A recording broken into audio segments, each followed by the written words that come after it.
Okay, so welcome officially to the first session of the Art of Letting Go course. Great that you could be here, Harold, Patricia, and Archie. So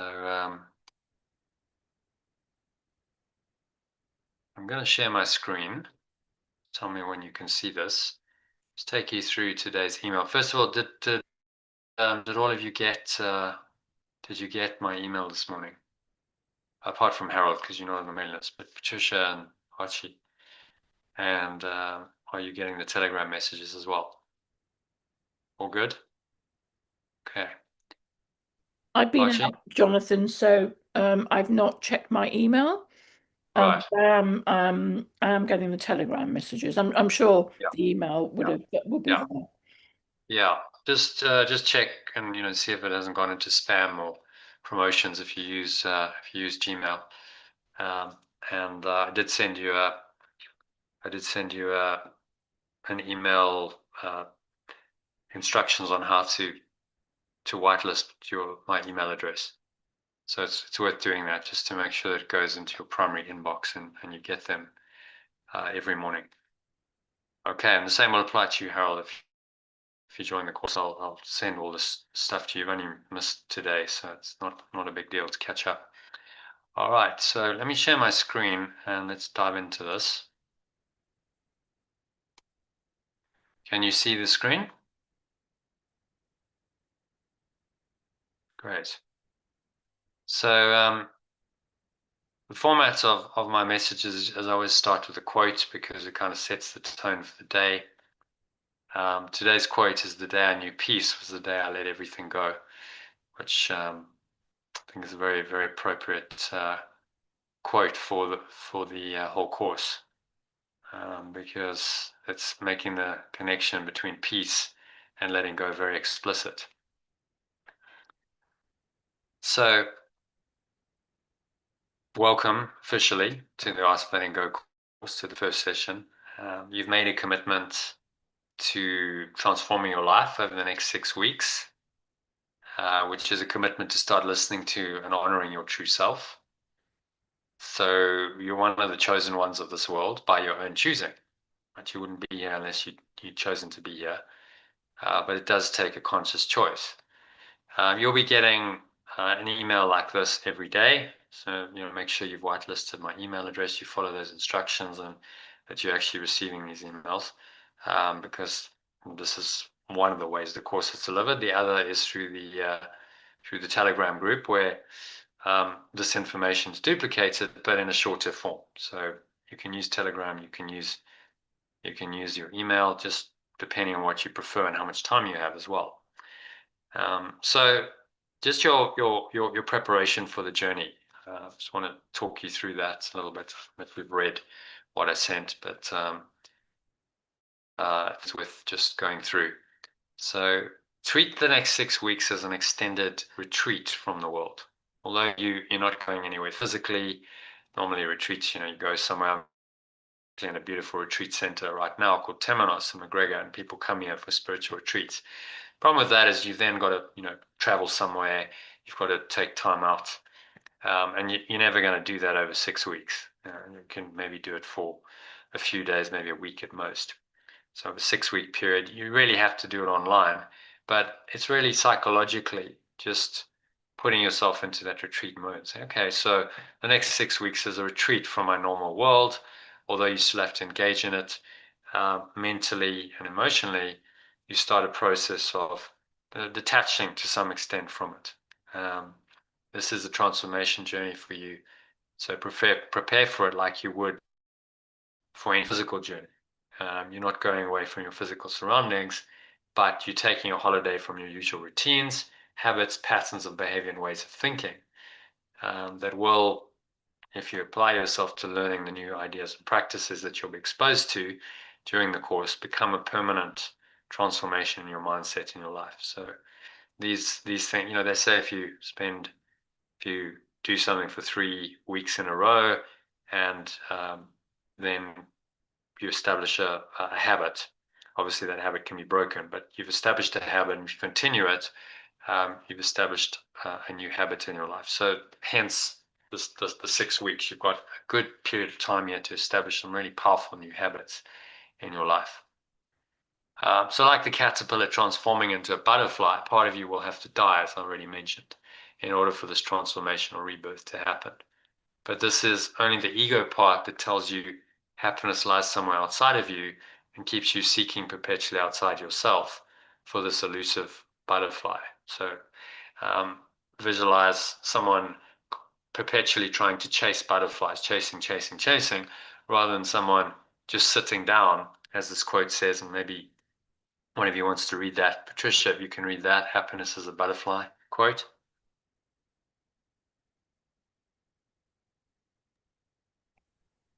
Happiness is a butterfly, which when pursued is always just beyond your grasp, but which, if you will sit down quietly, may come and alight on you. It's a lovely quote. One of my favorites about happiness, or about anything. It's one of my favorite quotes of all time, because it's just pointing us to the simple truth of how you find happiness. You're never going to find it by searching for it. You find it when you sit quietly and it just comes. And you're not striving for it. As you know, the Buddha noticed 2,500 years ago, he said, desire is the source of all suffering. So if you just keep desiring, keep striving, you're never going to find happiness. But if you're able to let that go, just allow yourself to sit quietly in a state of no desire and no fear, then what happens is happiness. It just arises in you. That, by the way, is the second noble truth of Buddhism. So while the end result of genuine transformation is the ability to be happy in the moment, no matter what's happening in your life, the transformation process itself isn't comfortable. To get to this point is a process, and it's often quite a difficult, challenging process. That process is described in the Bible early in Jesus's ministry, what preceded his ministry. It's recorded that he went into the desert for 40 days, and he had to overcome 3 major temptations of the devil, which is just a biblical name for the ego that seems to control our minds, to emerge from that experience with an enlightened or Christ mind, bringing a message of love and salvation from all suffering and death to humanity that has endured for 2,000 years and will endure until the end of time. So, even possibly the greatest master ever had a process to go through, and so do we. And that wasn't an easy process. Now, I'm not asking you to go for 40 days in the desert. Interestingly, that's almost 6 weeks, which is exactly 42 days, 43 days is the period of this course. So you're going into this this empty space, we could call a desert for 6 weeks, to just detox yourself of the world. But that's happening on a mental and emotional level rather than a physical level. I do recommend fasting. And it's not compulsory, but if you really want to get the most out of the course, it's another practice, another spiritual practice. I explained it in the Art of Letting Go masterclass, for one 24-hour period every week. And if you can do 12 to 16 hours every day of intermittent fasting, you'll find that it's really helpful mentally, spiritually, and physically. It puts your body into what's called ketosis. You start tapping into your body fat. You get a whole new level of energy. The other day, I fasted most of the day, and then I did a yoga class, hot yoga class, and afterwards I'm doing some more exercises, like stomach exercises and stuff outside. And this lady says, like, you got to be kidding me! You've just done a hot yoga class, and now you're doing more. Like whatever you're smoking, I want some of that. And I said to her, well, just put your body into ketosis, and I explained it briefly to her. But really, the fasting is just one aspect. The most important, quote, food that you'll be abstaining from is not physical, but your ego's normal diet of accusation, blame, complaint, and other forms of judging yourself and others as less than perfect love.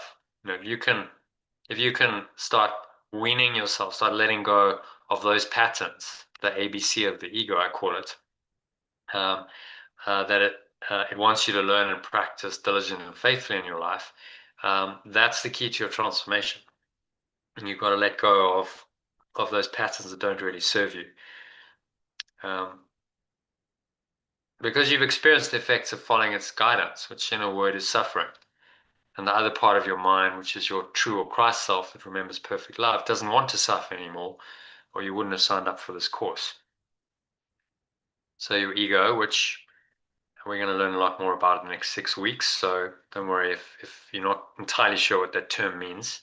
It's a lot bigger than you probably think it is. Doesn't want you to go beyond its comfort zone of familiar suffering, and will try to stop this transformation process from happening at every step. So you've got to decide right now that your comfort zone is not really comfortable at all, and that you're determined to go through the discomfort as it arises and be all in. Say, okay, I'm committed to this process. I want to go through the 6 weeks of transformation because that's what's really going to help me. Mentally draw a circle in the sand of the desert, the space you've cleared in your life for the next 6 weeks. Resolve not to leave it by abandoning the process or allowing yourself to be distracted by other things. So it's like saying, okay, so I'm committed, I'm all in for the 6 weeks. After 6 weeks, I can make a decision as to whether I want to go forward, but I'm going to give this process a real chance to work miracles in my life. And if you do that, then you will see that there will be miracles and there will be significant transformation over the next 6 weeks. And that's directly proportional to your willingness to do this. And as with everything in the course, you'll get out of it what you invest in it through focused attention, study, and practice of ideas and techniques that I'll be sharing with you. So if you do an hour a week, well, it's better than nothing, but it's probably not going to give you the immersion and the kind of transformational experience that you could have if you were doing, say, 3 sessions a week and you practicing these ideas and techniques every day. That's just how it works. It's as Patricia said, baby steps.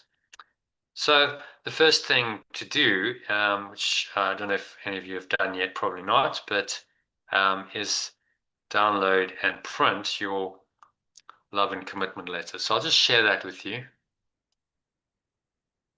I've got it up here. So this is just your own commitment to yourself. You can write it out yourself if you want, but I've made it easy for you. You just have to put in your name there. And you're committing to completing the whole course no matter what happens in your life between now and the end of the course.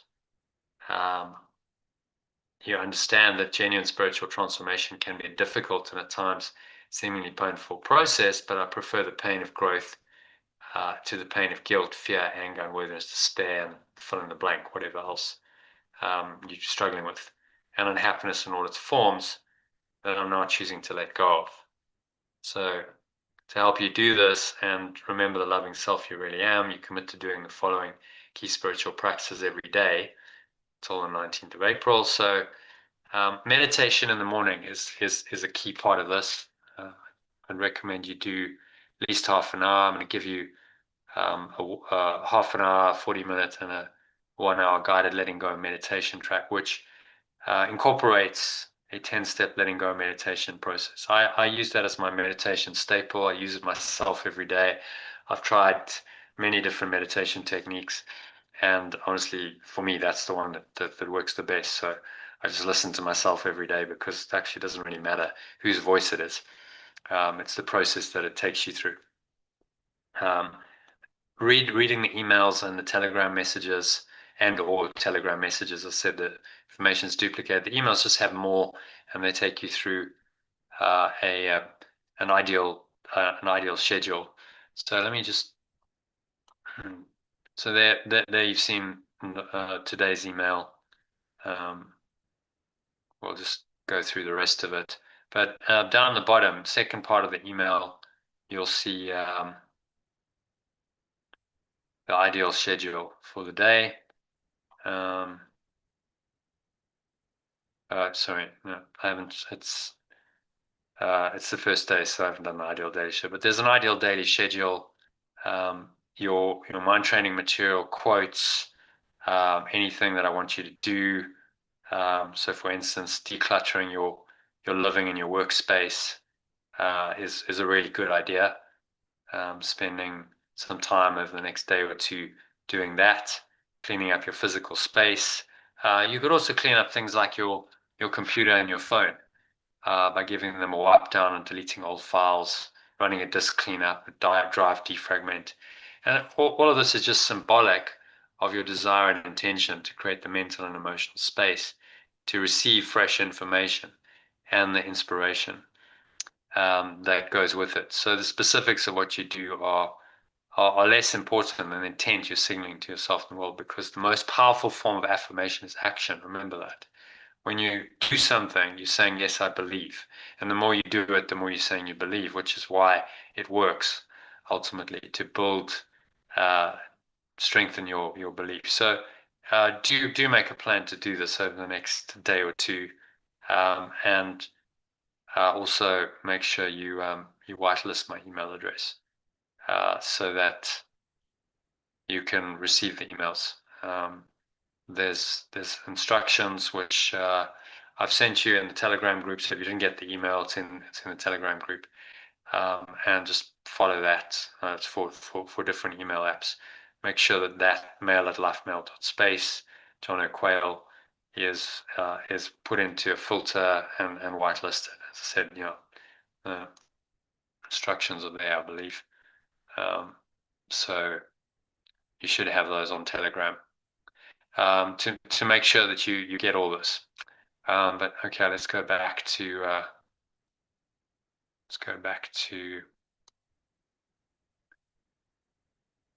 so that covers the emails.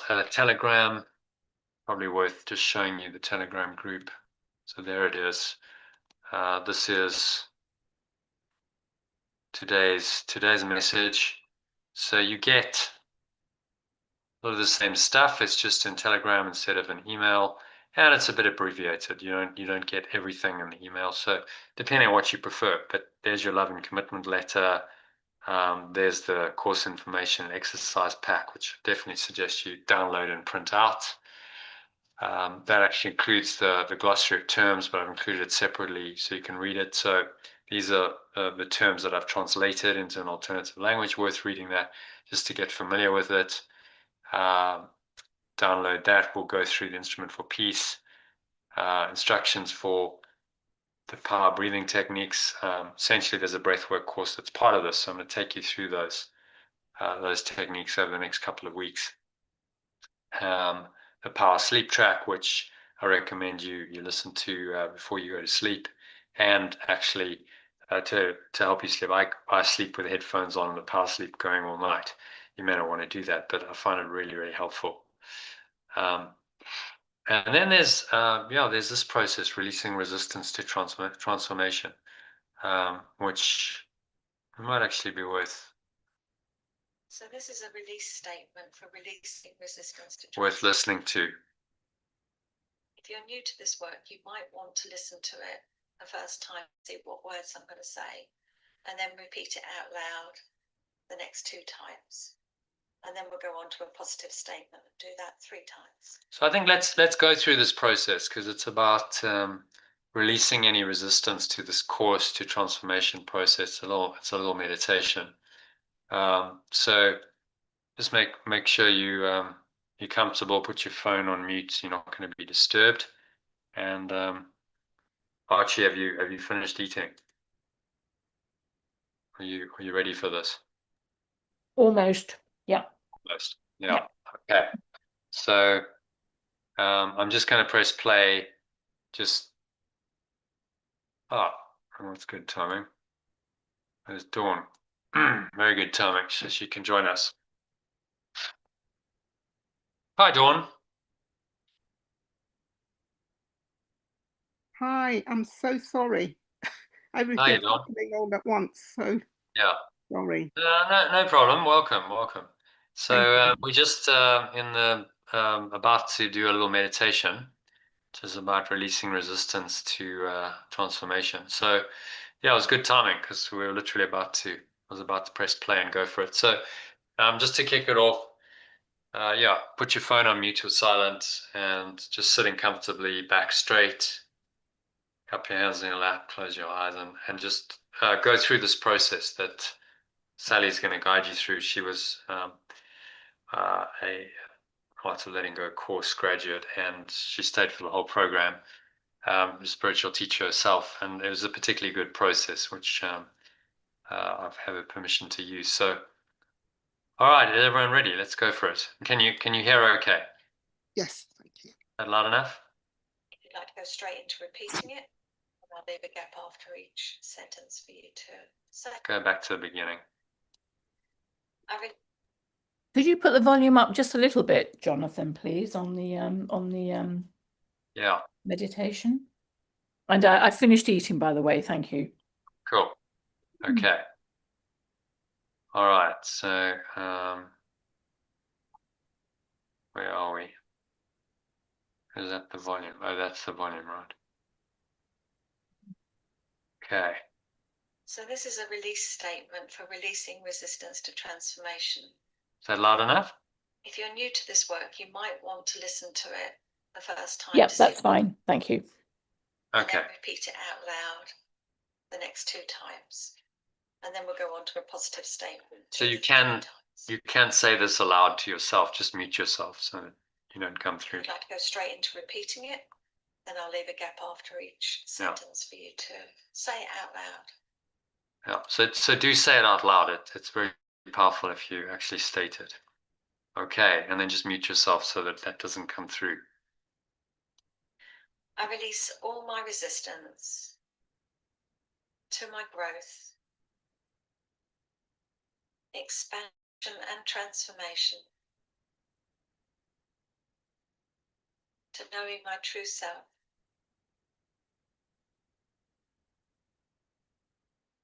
I release all fears of loss, of not existing, of letting go of limitation.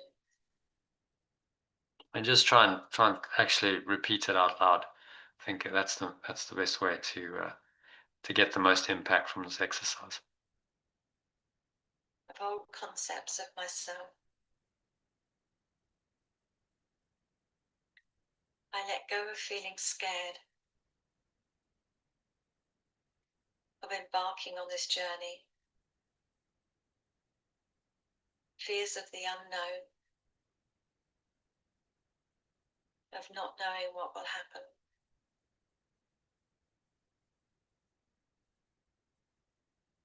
I release all expectations of where this may lead me.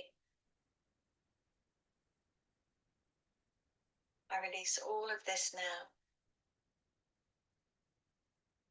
in all forms, on all levels, at all points in time.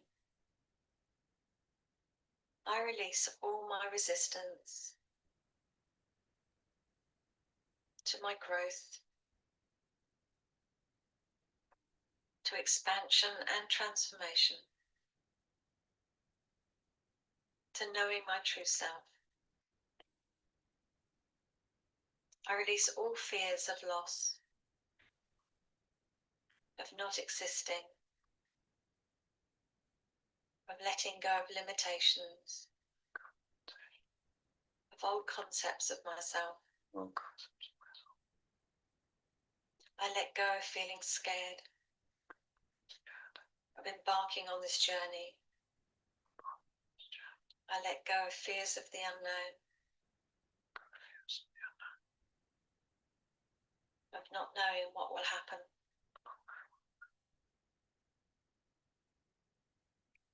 I release all expectations of where this may lead me. I release all of this from my energy now.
Okay, so just take a couple of deep breaths.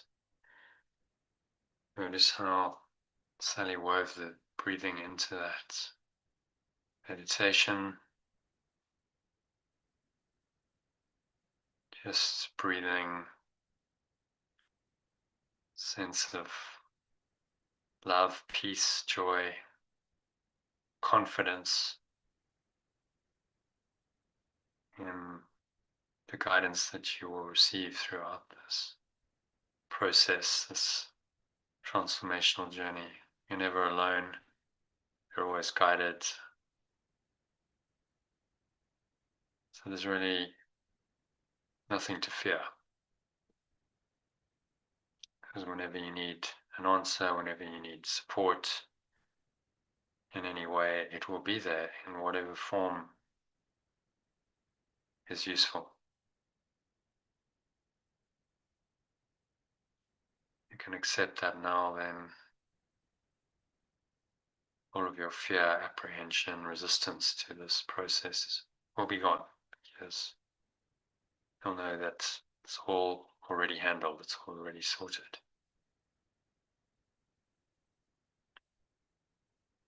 Amen, which means so be it.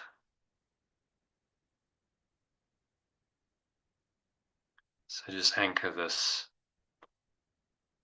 calm, quiet, peaceful confidence in. Carry this with you the rest of the session and on into tomorrow and the entire 6-week course. And when you're ready, open your eyes. Okay, so any thoughts or comments on that? Did anything come up? Anyone want to share anything briefly? Otherwise, I'll just carry on with my introduction.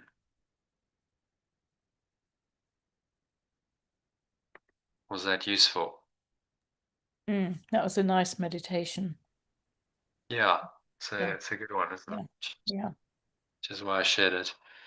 I think we've got to acknowledge that there is a lot of resistance in us. There's a part of us that's really absolutely terrified of all of this stuff and wants to run away and not get involved in any of this, because it is scary to confront your whole ego identity, your whole life, and say, well, this just isn't true. This isn't who I am, and I'm open to letting it all go. And we only typically do that when we experience enough pain. So that pain doesn't have to be severe and a complete car crash and breakdown. It can be just enough pain to make you take action and say, okay, I'm willing to let go of this. Maybe that's just a sense of unease, a sense that everything's not quite right. Maybe it's mental, emotional pain over the past. Maybe it's physical pain, sickness, illness, whatever it is. Something has brought you here. And really, you're doing this work because actually you're just sick and tired of pain and suffering. And the benefit of releasing your resistance to transformation is that you now give yourself permission to free yourself from that. That's what this process is all about. Okay, so to go back to your commitments, this is really the way that it works. Yeah, it's all very well saying theoretically, yes, this is what I want, but if you don't do the work, then you don't really mean it. So if you're going to be serious about that commitment, then it means doing this kind of work every day. Spiritual practices are an essential part of the undoing process of the ego. So reading the emails and Telegram messages, listening to the guided meditations and breath breaks that you receive via Telegram, which you can also access through your daily emails. I'd really recommend doing those as frequently as you can, because they just top you up in the day. You do your long meditation in the morning, but it's very easy to start losing it during the day, especially if it's a challenging day and things aren't going well. It just keeps you on track. Joining the live online meditation discussion sessions every Sunday. Try and join more often than just once a week, but I'd say Sunday is the minimum, because we do a lot of the transformational processes on Sundays, particularly in the second half of the course. Reading the daily workbook lesson, that's going to start in week 2. The recommended section of the text every day, that starts today. We'll have a look at the preface and the introduction of A Course in Miracles at the end of the session. Reflect on the day before you go to sleep, using the end of day reflection questions. Those are included in every email. And there's a process, audio to guide you through that if you want it.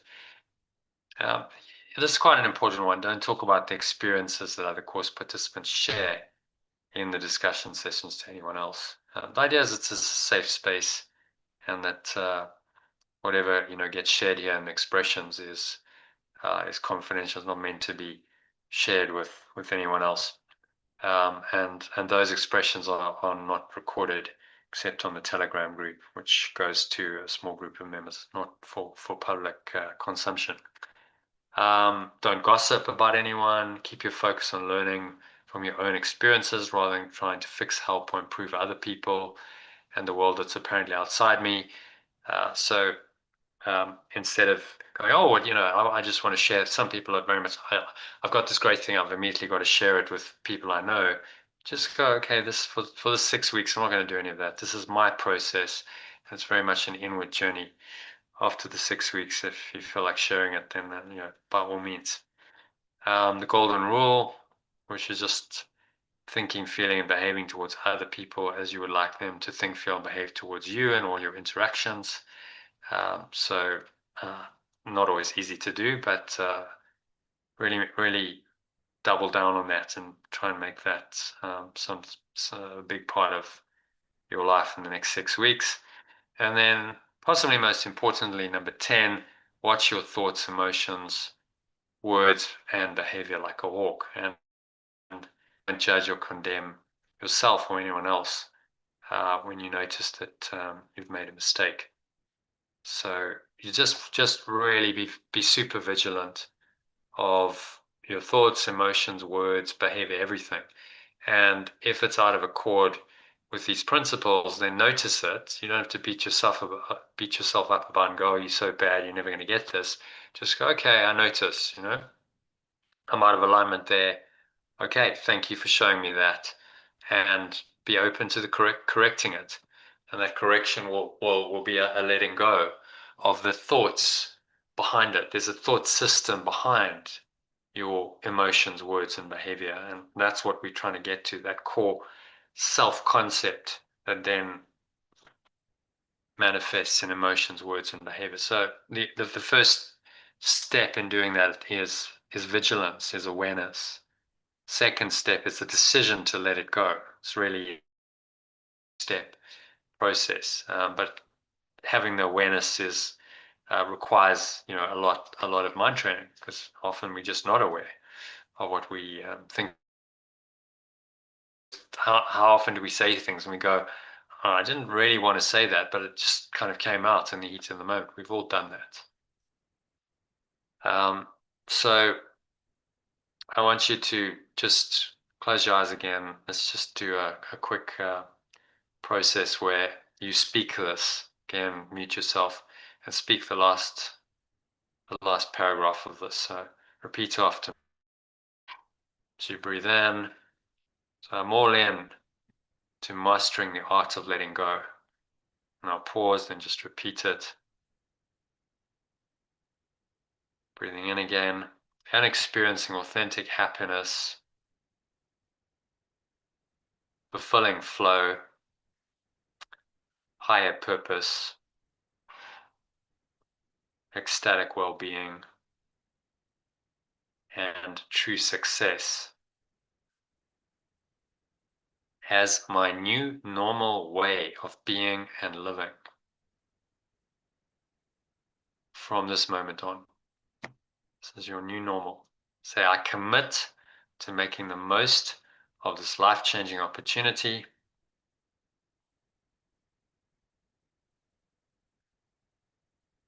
And I'm very grateful for this new beginning.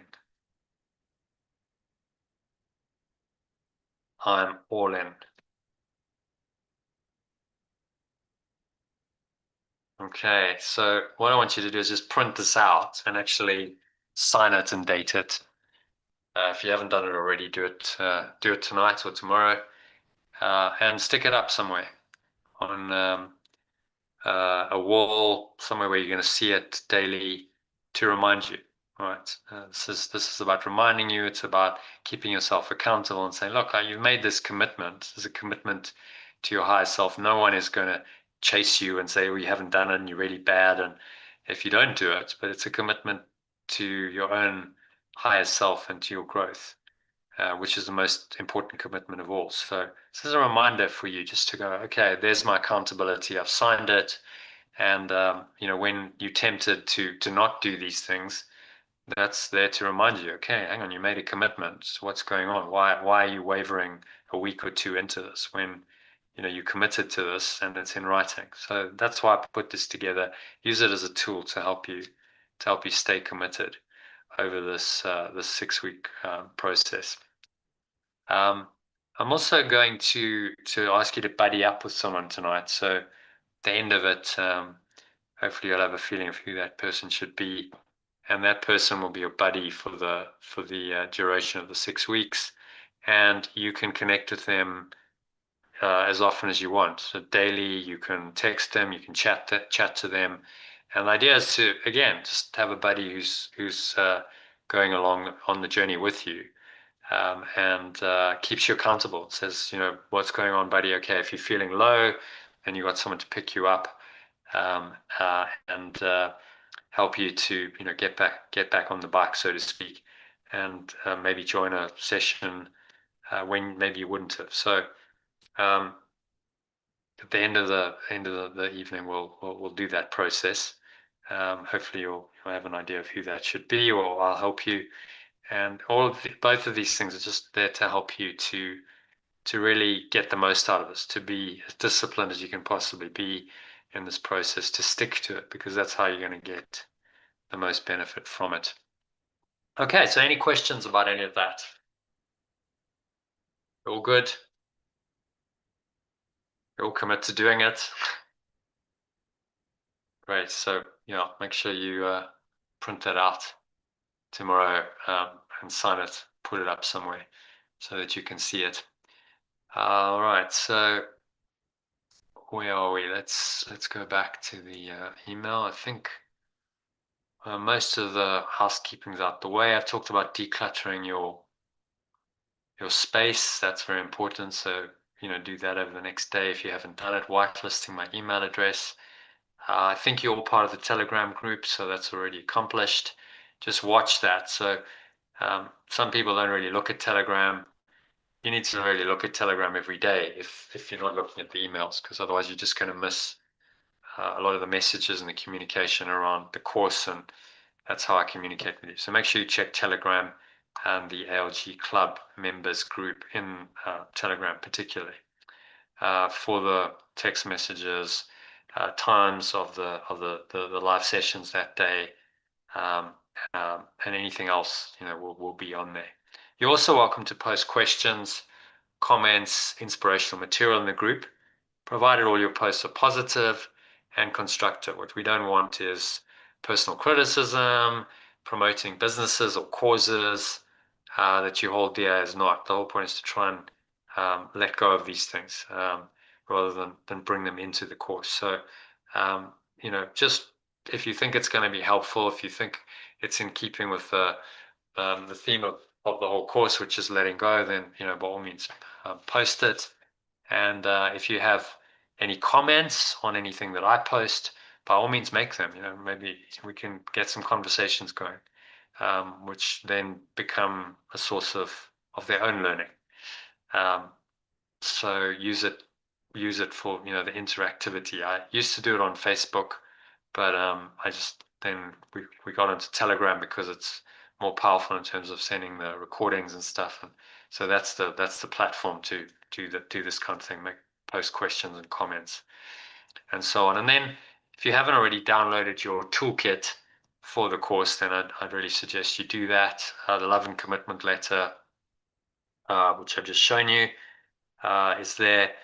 1 hour guided letting go theta meditation. So if you click on that, it'll play, and then you can just save it to your computer or device. Show where it's gone. Probably just a bit slow. It'll probably come. There we go. And then very importantly, this course information and exercise pack, which I've already downloaded. So that is over here. Site can't be reached. Oh, there we go. So welcome. So if you want to download it, just go save as, right click, save as, and then save it to your computer or your phone. Your phone works slightly differently.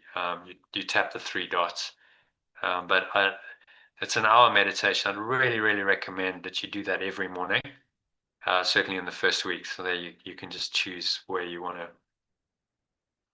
download it to on your computer, put it on a device that you can listen to with stereo headphones. I really recommend you get a good pair of stereo headphones, you know, the ones that cover your ears rather than the plug-in ones, because if you're meditating for an hour and they plug in, it's quite uncomfortable.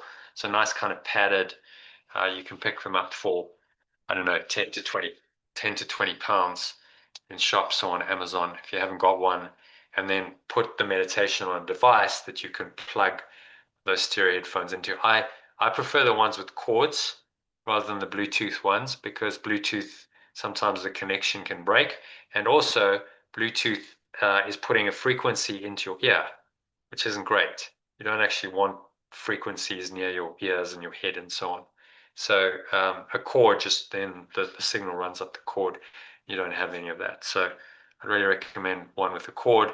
I've got some gaming ones that have a 2-meter cord, which is great. So then you can put the device far away from you. So again, if you don't have those kinds of headphones, just get a pair in the next day so that you can listen to the meditations with these headphones, and you get the full benefit then of the binaural beats. And it also creates like a surround sound effect, so it cocoons you, and the whole world just goes away. You withdraw within. This is pratyahara, which is the 5th limb of yoga, withdrawal of the senses. And just a simple device like the headphones really helps you to do that. Let's go back to email. So that's the course information exercise pack. So this will be your course manual.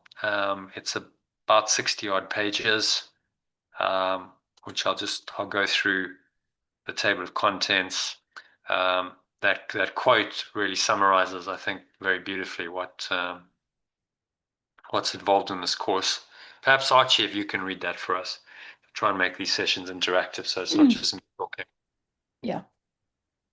So authenticity is the daily practice of letting go of who we think we're supposed to be and embracing who we are. Brené Brown. Yeah, I love that quote. You know, if you're going to be your authentic self, then it's a daily practice. It's a daily commitment of letting go. She's nailed it right on the head, of letting go of who we think we're supposed to be. And that's our ego. It tells you, you know, you should be this and you should be that. And most of that's dictated by the people, society. You know, if you don't have a vision for your own life, then someone's going to have a vision for your life. That's how it works. Someone's going to be telling you what to do if you don't have that vision yourself. And embracing who we really are.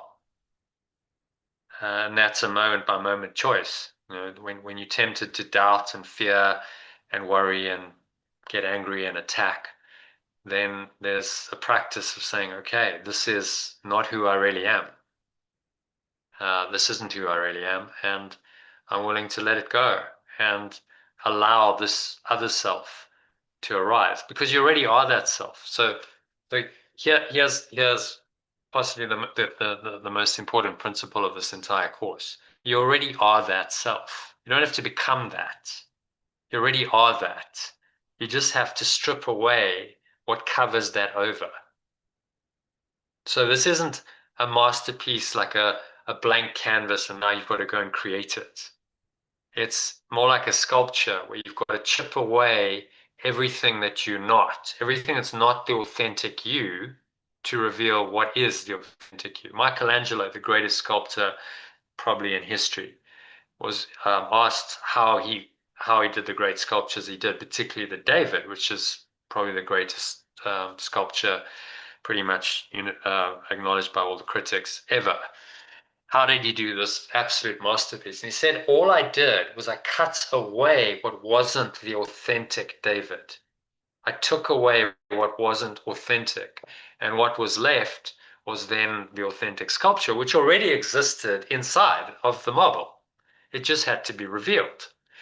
And that's what we're doing. As opposed to the alternative way of personal growth says, right, you're somewhat inadequate or dysfunctional self, but you're going to grow into a better version of that. You're going to grow into someone who's now better, more successful, more expanded, healthier, wealthier, wiser, better relationships, and so on and so on. The problem with that is it assumes that you're not quite up to scratch right now, and that you have to grow into something that you're not already. And that's just not true. It's false. It's very tempting to go down that path, and we've probably all done that. The truth is you are already perfect, whole, and complete, and you just have to reveal that. And growth in these terms looks like letting go.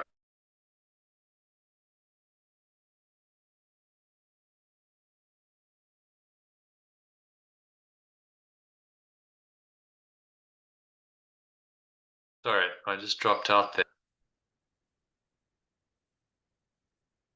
I'm back. Can you hear me?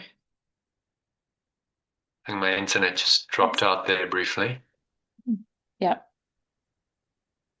So yeah, just you're already that, but it takes different discipline, practice, and effort to realize that, because we've got all this covering over our true selves that's not true, and we've got to get rid of that. So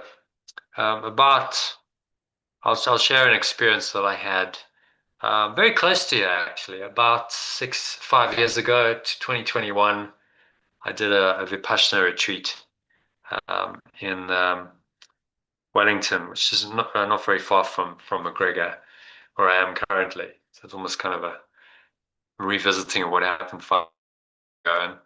And day 9 of that experience, after probably 100 hours of meditation over 9 days, and you have to go in silence. It's a silent retreat. You don't speak to any of the participants. It was the last day of silence. The next day we're breaking silence.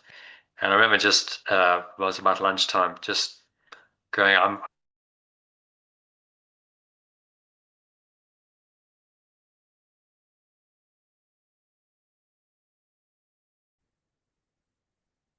sorry guys, I might have to try an alternative connection if it does it again, but let's see. Can you hear me now? Yeah, all good. Okay, let's see. Hopefully it won't drop out again. So I kind of broke the rules. I just lay down because they said don't lie down. But my body was tired and sore from all the sitting in this uncomfortable posture for hours and hours. I just lay down, and in that moment, I just let go more completely than I'd ever before, and everything just disappeared. It was probably the most blissful experience I've ever had. I was aware, but everything just my ego, my self-concept, the world, problems, and there was just what I can describe as pure formless awareness, which is where I came up with the name for God, because I had this experience, and I don't know how long it was for. It wasn't very long. I don't think it could have been 30 seconds. It could have been 5 minutes, but there was no sense of time. It just, time went away. I was in this awareness. It was completely blissful. And then at some point I came back, and when I came back, it was like this massive download happened. I just kind of downloaded so much knowledge that it was like the Matrix. You know, if you've seen the Matrix and they plugged in, they're going. It felt a bit like that.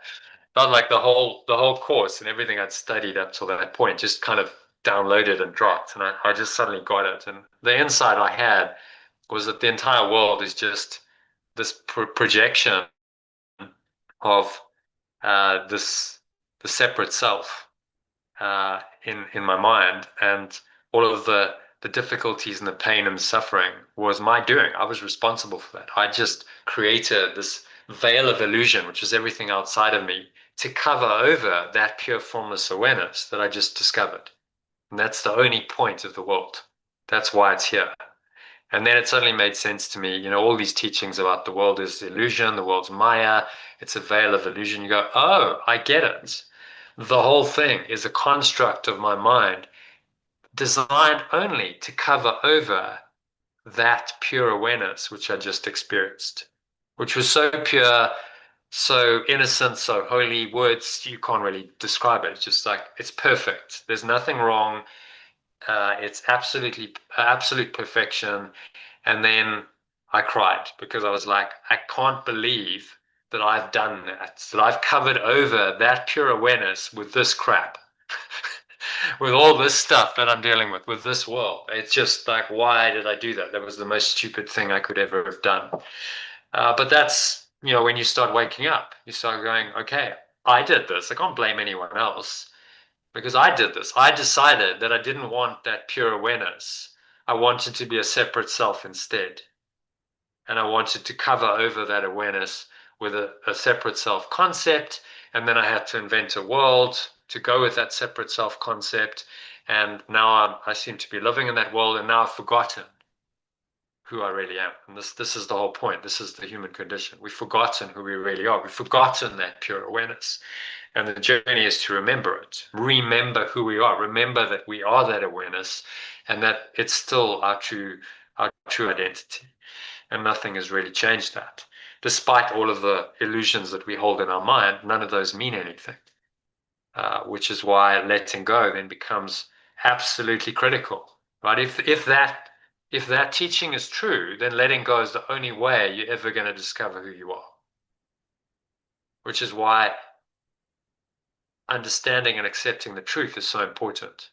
Because if you think that that's not true and you've got other ideas, then letting go doesn't make any sense. If you think that life is about trying to fix a dysfunctional self and you're going to grow into something better, something outside of you is going to offer you something more than what you have, the grass is greener on the other side.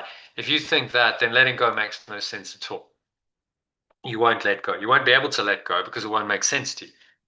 So, you know, the metaphysics of understanding what I've just said and saying, yes, I accept that that is true, that I actually am already perfect, whole, and complete. It's already within me, but I've just made a balls up of it. I've covered it over, and I've decided that I want to be a separate self, and I've created this whole self concept and a world to match it that now drives me insane. It's just crazy. It's a continuous source of pain and misery and suffering, and eventually I die and wonder what it's all about. And I've done that many times. We know in the Eastern teaching they talk about the cycle of birth and death. All of this came to me in that moment, just going, what the hell did I do? Why did I do that? It was devastating in one sense, but it was also a moment of liberation because I realized that I did it. No one did it to me. I can't blame anyone else. I can't blame the world. It was my decision. And because it was my decision, I can change my mind, can change my decision. And therein lies your power. You don't have to keep doing the same thing over and over again, getting the same dysfunctional result, which is insanity, as Einstein said. You can change by choosing to let go of all of that doesn't serve you. And that's what the art of letting go is about. So yeah, I wanted to share that experience because hopefully it will inspire you.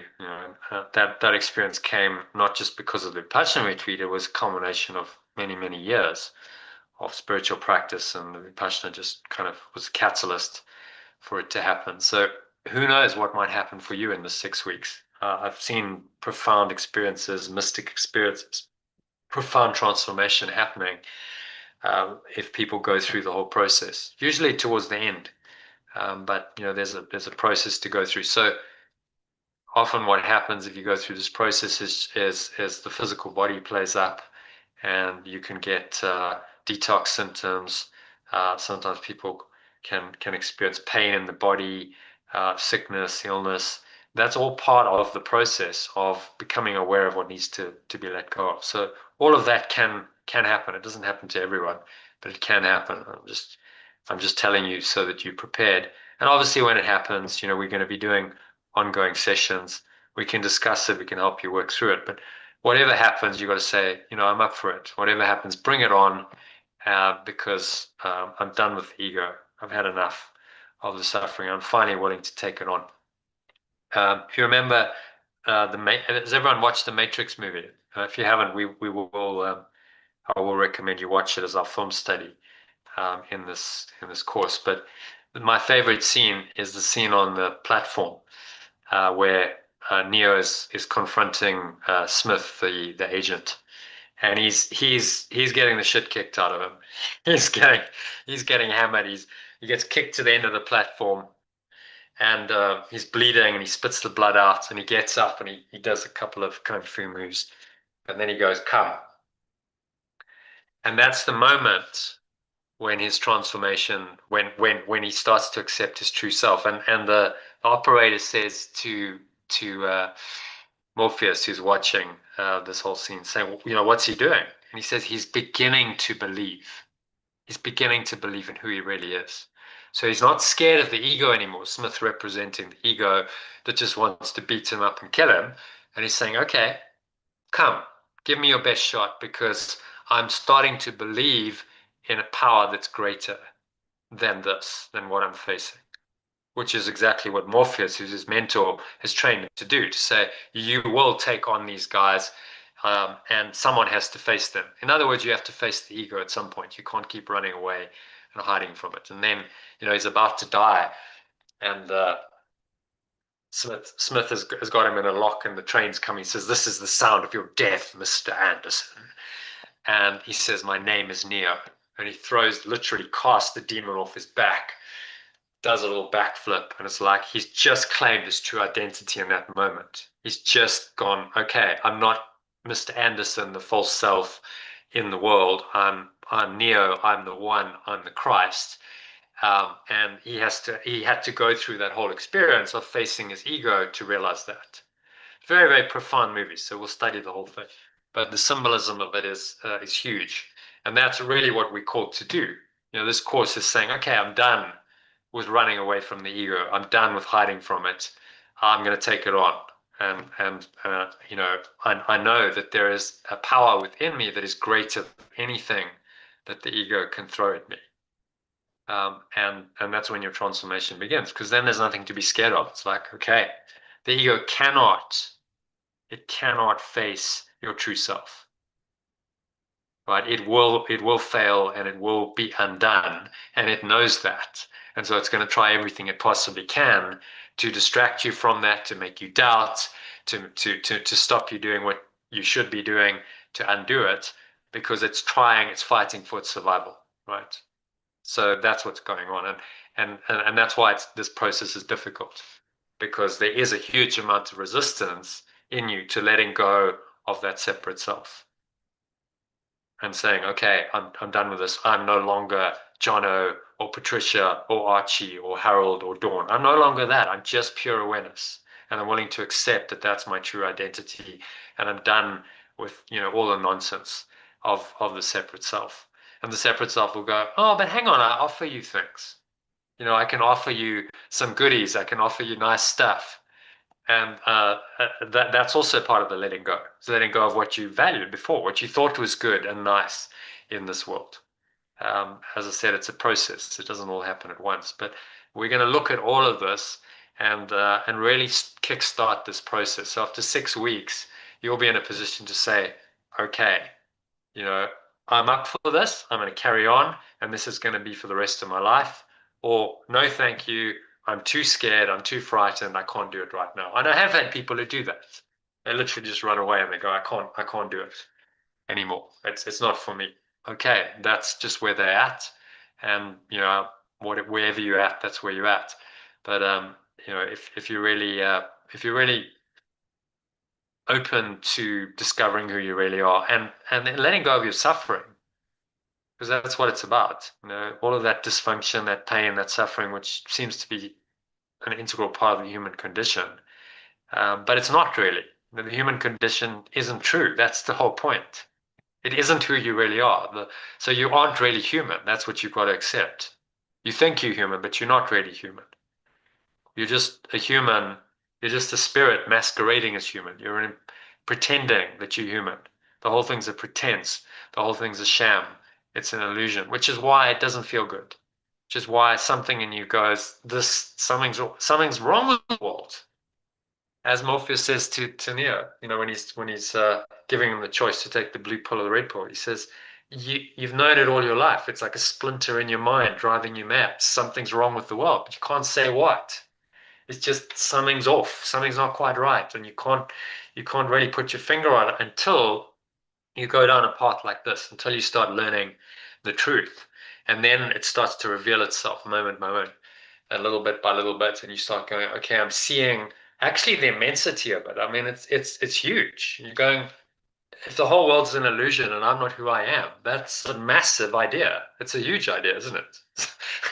So it's going to take some time to get your head around that, because it's the most radical thought you've ever had. But that radical thought is the truth, and something in you knows that. Something in you resonates with that. Otherwise, you wouldn't be here. You would have left already and gone, this guy's nonsense. And I go, yeah, something in you is like, okay, there's truth here. And something resonates. And so that part of you, that's your true self and your Holy Spirit, as the Course calls it, that part is what's going to guide you through this. You've got to start listening to that voice and ignoring the other voice that goes, it's a load of rubbish and don't believe that. Just go back to who you are, stay as you are, stay in your comfort zone, because this stuff doesn't work, or this stuff is scary. You're going to have those two voices a lot, right? Especially as you go through this process, you're going to find that voice of resistance coming up, and it's going to come up over and over again. And that's normal. It's not that you're not doing the process. It means you are doing the process. It means you are learning the art of letting go.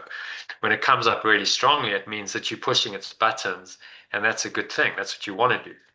So just like Neo saying, okay, come, I'm ready. I'm not going to run away anymore. Come, give me your best shot, because I know that my true self can take anything and it can undo you.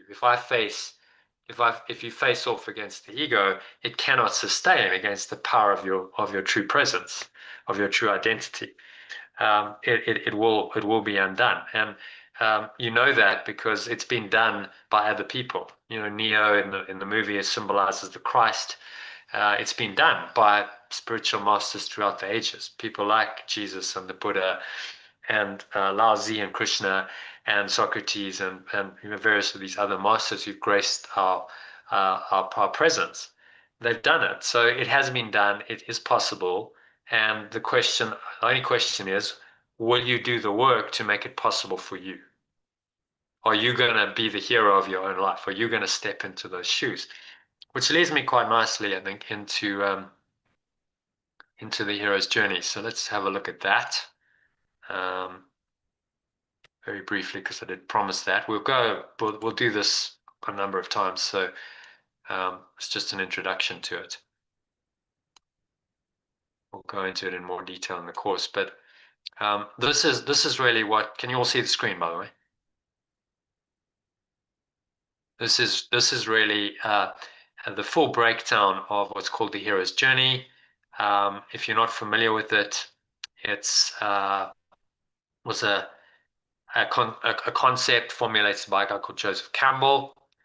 He was an American writer and professor of literature who discovered and formulated this based on his studies of the myths and legends of many seemingly different cultures, religions, philosophies, spiritual traditions. He was a great reader. Sometimes in his research, he was reading like 9 hours a day.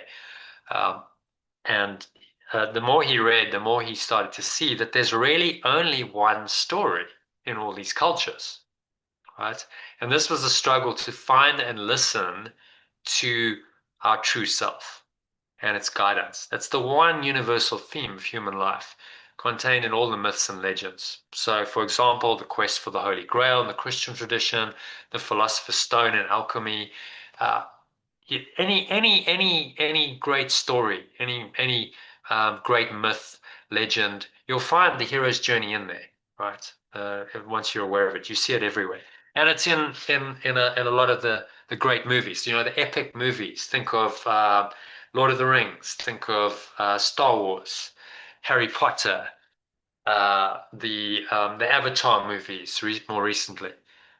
These are all really they're based on the hero's journeys. And the reason why they're so popular is because there's something in us that resonates with the characters in the movies, with the hero that says, you too can transform your life. You know, we all have that within us.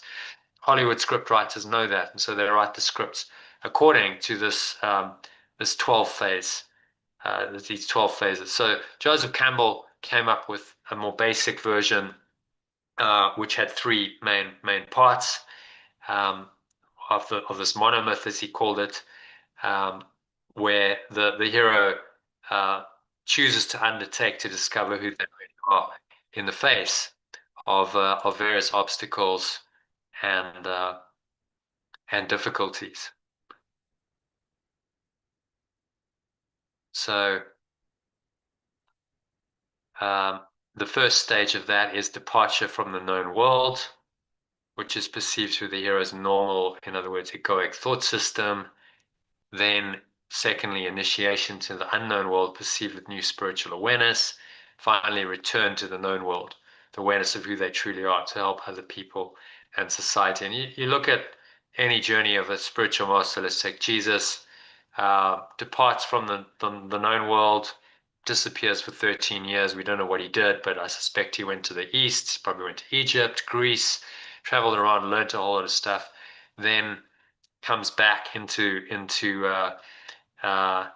society, goes through his 40-day experience in the desert. That's his initiation, and then returns to the known world, his society, with this expanded awareness. And everyone's like, he's the Messiah, he's the Christ. How does he know all this stuff? How does he do these miracles? Well, because he's been on a profound journey, and he's bringing that wisdom back in to his society. So, if you want to break it down further, and if you start watching these epic movies, you'll see this script repeated. Sometimes it varies a little bit. That's not always exactly in this order, but it's fairly close. Particularly the Matrix. That's why we do as a film study. It's really very much along these lines. Star Wars, Lord of the Rings, Harry Potter, and countless other blockbuster movies.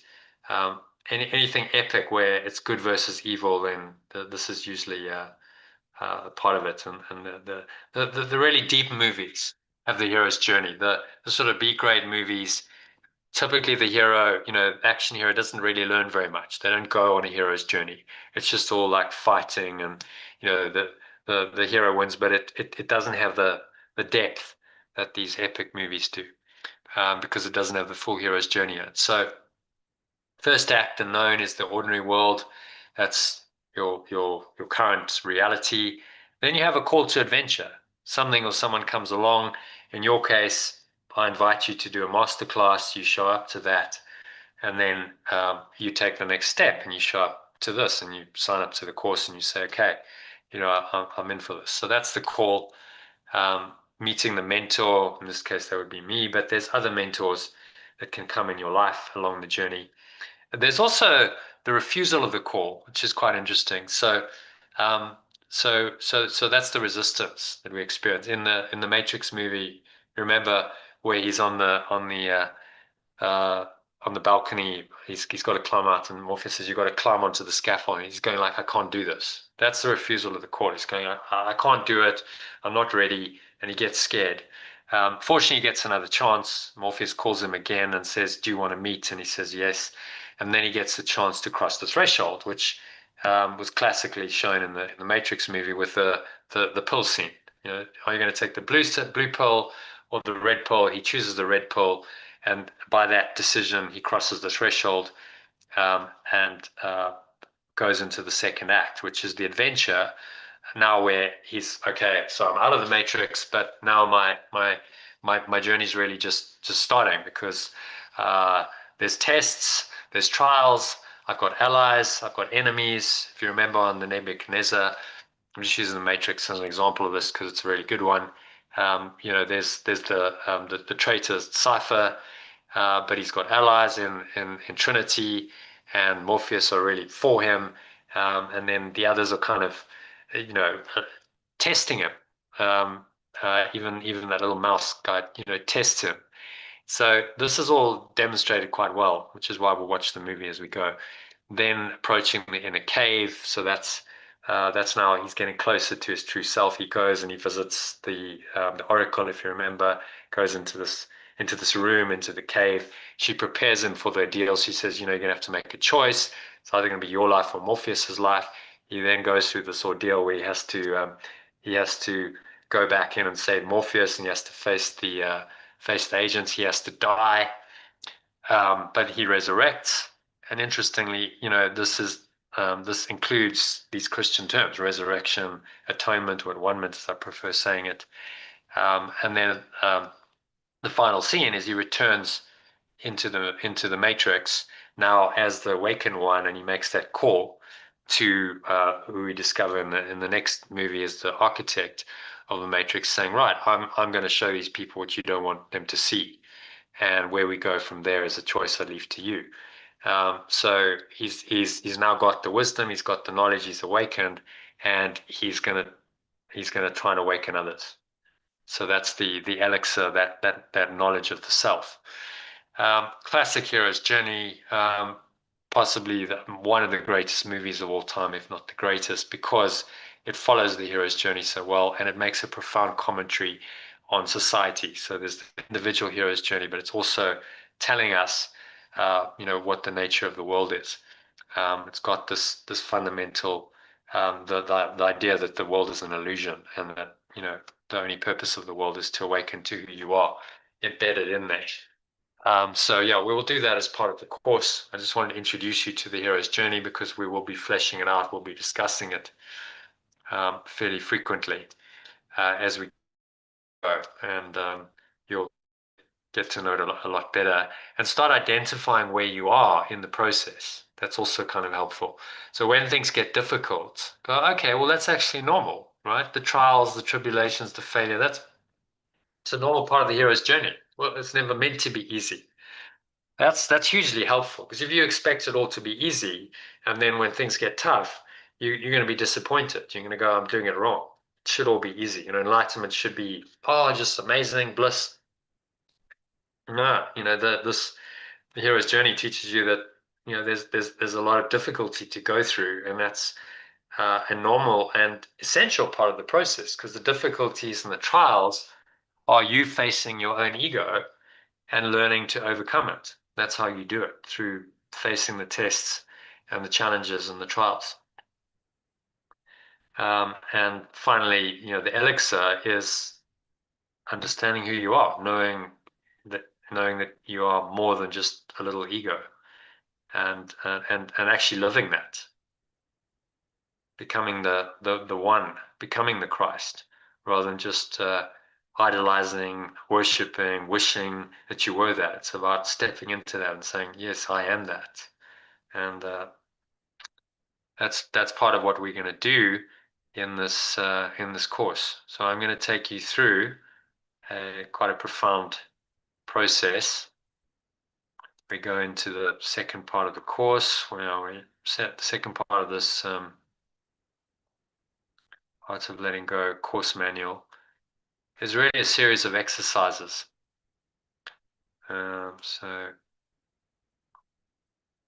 Exercise 1 starts on page 45 of your manual. We're going to work through the first 4 exercises in the first 3 weeks just to kind of warm you up. You know, you don't have to do them all at once. These are just sort of perceptual mind training exercises.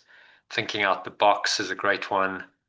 So in the next day or two, what I want you to do is draw a picture of your life situation. You can either use this or just get a clean piece of paper, or you can do it on cardboard or whatever you want. You know, just it's your own thing. I've just given you the space here. If you just want to use this space, or do it yourself, and you can use, if you're a creative type, you know, use pencil, crayon, pastels. It doesn't really matter what you use. The idea is to draw a picture, get yourself into a nice state where you're not going to be disturbed. Draw a picture of your life situation as it is currently. Symbolize it in images. Maybe you want to put in a few words there, but it's primarily images. And then draw a picture where you'd like your life situation to be in 5 years' time. And then make any comments or notes on your thoughts and emotions while doing the exercise. The whole point of it is to reveal a part of yourself, right? So there's no right or wrong way to do it.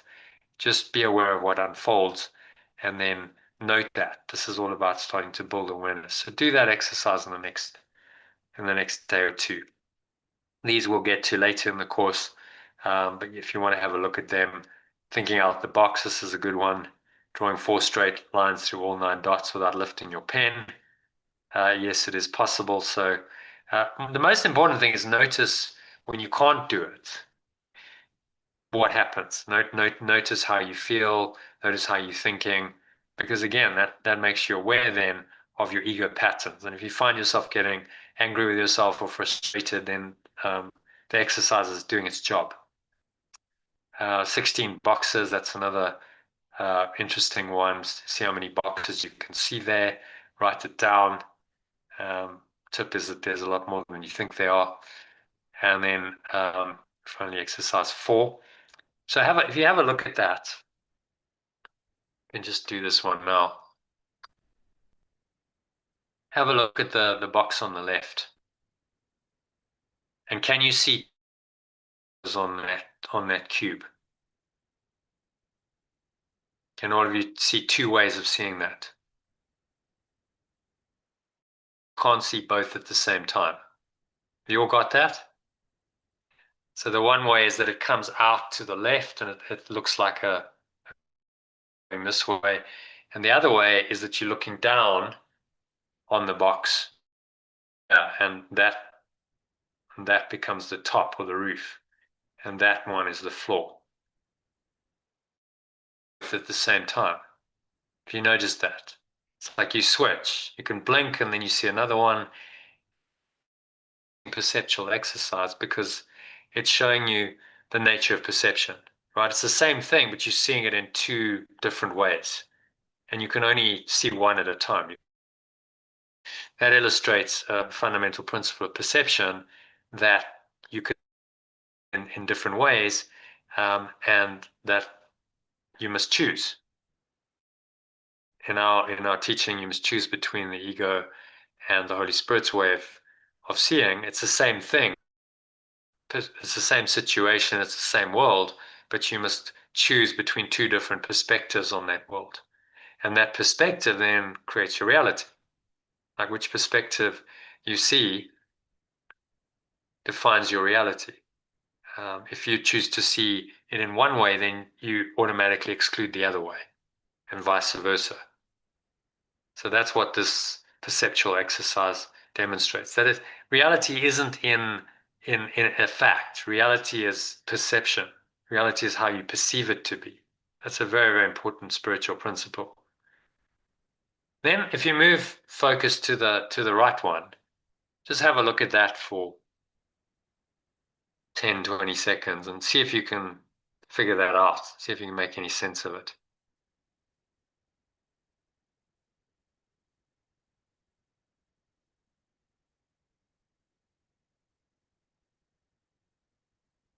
Yeah, got anything?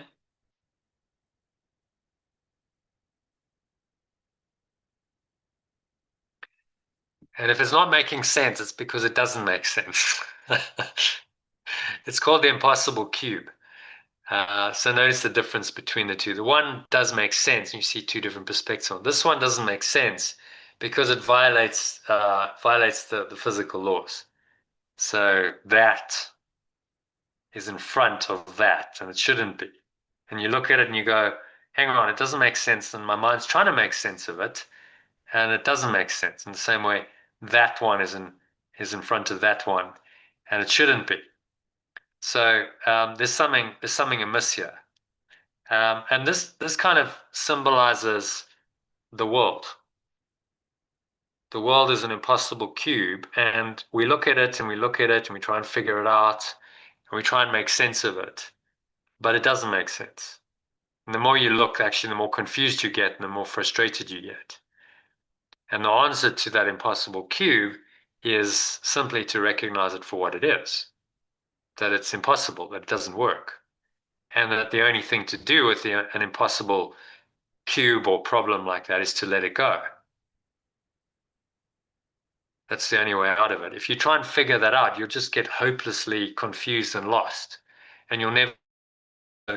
Your answer is to let it go and say, no, you dismiss that entire thing as impossible, unreal, and you choose reality instead. And that's really what we're doing in the art of letting go.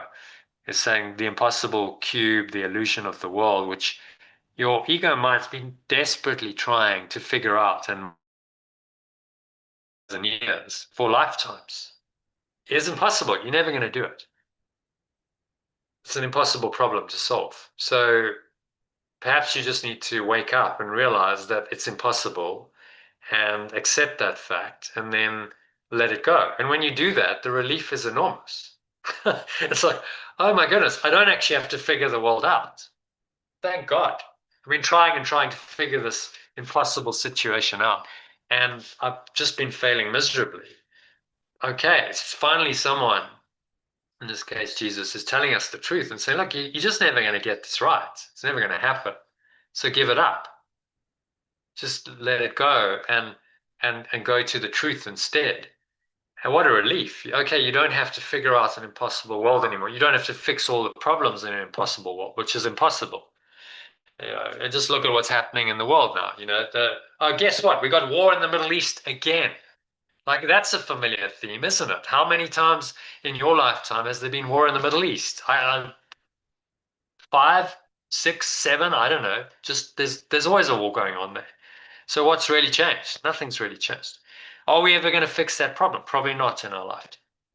Maybe not in 100 lifetimes, because it's one of those things that just goes on and on and on. But the answer to it then is just to let it go. Go, this is meaningless. It's unreal. It's just illusion. And these people who making war and fighting are just lost in a dream world of conflict and pain, and they have no idea who they are. And that's the answer. If they woke up to who they are, then conflict would stop. You go, it's crazy to go and fight and kill over for what? For what reason? The true self has no desire for any of the things of the world that are worth fighting for. So we can learn a lot from just observing the world in a different way. So when you're watching the news, do it now from a different perspective and go, what I'm watching here is the impossible cube. It's an impossible situation, and my ego mind might try and figure it out and say, well, there's got to be a solution to this. But actually the solution is to let go of the reality of it. Let go of your attachment to it. That's the only way you're ever going to get out of it. And you, fortunately, have absolute power to do that, because it's your mind, it's your perception. No one can tell you how to perceive it. It's entirely up to you how you perceive it.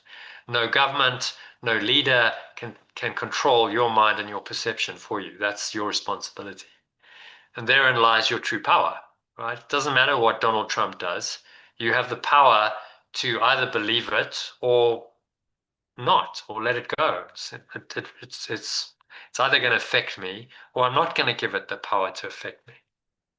The same way as you choose to let go of the impossible cube or So some very, very profound principles here, and that's what these exercises point to. So if you want to go and do it again, contemplate on it again, make any notes on your experience, and these first 4 are your work for the next 3 weeks, right? We start slow. Then this time in 3 weeks time, we're going to get into really looking at your ego's game. Okay, so we're going to name your ego's game. It gets quite personal. It's not easy, but it's probably the most powerful process you'll ever do, because you will see yourself. You will see this ego maybe in a way that you've never seen it before. And when it's revealed, it can no longer hide from you. Once you can see it and you've identified it, there's no going back. You go, okay, I see it. It's pretty ugly. It's not nice to look at, but I have to look at it if I'm going to undo it. That's the process. And to do it on your own is virtually impossible, because we don't want to see our egos. It doesn't want to reveal itself. We have all these blocks. So a process like this, which is facilitated, guided, I'm doing it, I'm guiding you through it, there's other people involved as well, is almost essential to reveal it. You just probably won't ever get that level of clarity and insight yourself, unless you have a major kind of spiritual awakening. It can happen. This is a guided, facilitated process. So not easy. It's probably the hardest process you'll ever do, but it's also the most powerful for that reason. Because once you know this, and you know what game you've been playing to sabotage your authentic happiness, your flow, your purpose, your well-being, and your true success, you can change it. If you don't know what it is, you can't change it, right? So the ego wants to keep you unaware so that you can't fix it. Then I'm going to ask you to draw that. Then we go into flipping it around. We flip your flop and we say, okay, so if you think your false self is this, then how do you turn that around? And it's actually incredibly simple. You just flip it around. But not an easy process, because you're essentially changing your entire identity. You're completely reversing it. So I'm going to guide you through all of this. You're going to get a personal experience of this. This isn't theory. This isn't, okay, yeah, I'm just understanding some nice metaphysical principles. This is actually confronting your own ego and choosing to let it go, which is what transformation's about. And that's why you signed up to the course. That's what you want. So that's what I'm going to deliver. But it's not necessarily going to be the easiest process you ever do. I'm just telling you. But if you stick with it, it'll be the most rewarding process, because at the end of it, you will have changed your identity. You've gone, I am actually a different self, and I feel that, and I've had a glimpse of that. And that is so expansive and so lovely compared with this old version of myself that I cannot go back. Why would I want to go back to that, ridiculous farce when I could have this instead? But it has to be revealed to you by someone or some process, and that's exactly what this does. I got this process from a retreat that I did. It's based on a lot of the work done in the ACIM movement in the 70s, if you're familiar with it, where they would do this kind of work in physical retreats and take people through transformational processes. A number of South Africans did that, interestingly. I don't know why, but a lot of South Africans did it, and they took it back to South Africa, and then they started teaching it. People like Baruch Benai, there's various others who taught this. And I've done a couple of these courses from people who got it originally from that it wasn't IM training, it was EST training. It was called EST training in America. You can Google it. So that's where it comes from. It's not just theory, it's not just concepts, it's actually practical experiential work, which helps to undo the ego and break it down in what you just can't do theoretically. Then, building on that, we do a blueprint for your higher self. So we take that higher self concept that you've just come up with, and we say, okay, so how do you actually live that? How does that look for you? These would be your qualities, character traits, or values that you choose. You consciously choose. Say, okay, so I am this.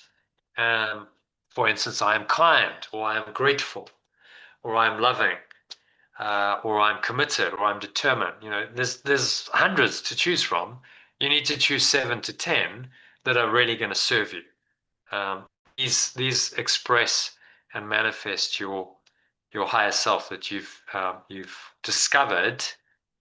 This is unchangeable, but these can adapt and change. These are just expressions of that. They're expressions of that true identity. So again, we go through a process. I'll guide you through this, and really at the end of this, you'll have a blueprint for a new self. That's what this course promises. You will know finally who you are. You go, this is what I choose to be. This is who I really am. This is what I choose to be from this moment onwards. And there's no going back once you've had that kind of shift. Which is why I say this course is genuinely life-changing if you follow the process. And then finally, it's about finding your higher purpose. So now that you've discovered this, I love the hero's journey, you come back into the world and you say, okay, so what is there for me to do? What am I here to do? What's my purpose? I've awoken to myself. I feel expanded. Okay, so what do I do now? And this process reveals that we all have a calling, a purpose, a mission, a vision, a destiny, whatever you want to call it, of what you are supposed to do in this lifetime to awaken to your true self and also help other people to awaken. And that is unique to you. No one else can do what you came to do, but it's your job to find what that is. When you find that, then you're living your life on purpose. Then you're living your destiny. If you don't find that, then your life becomes fairly empty and meaningless. It's as simple as that. This is how your true self expresses and extends into the world.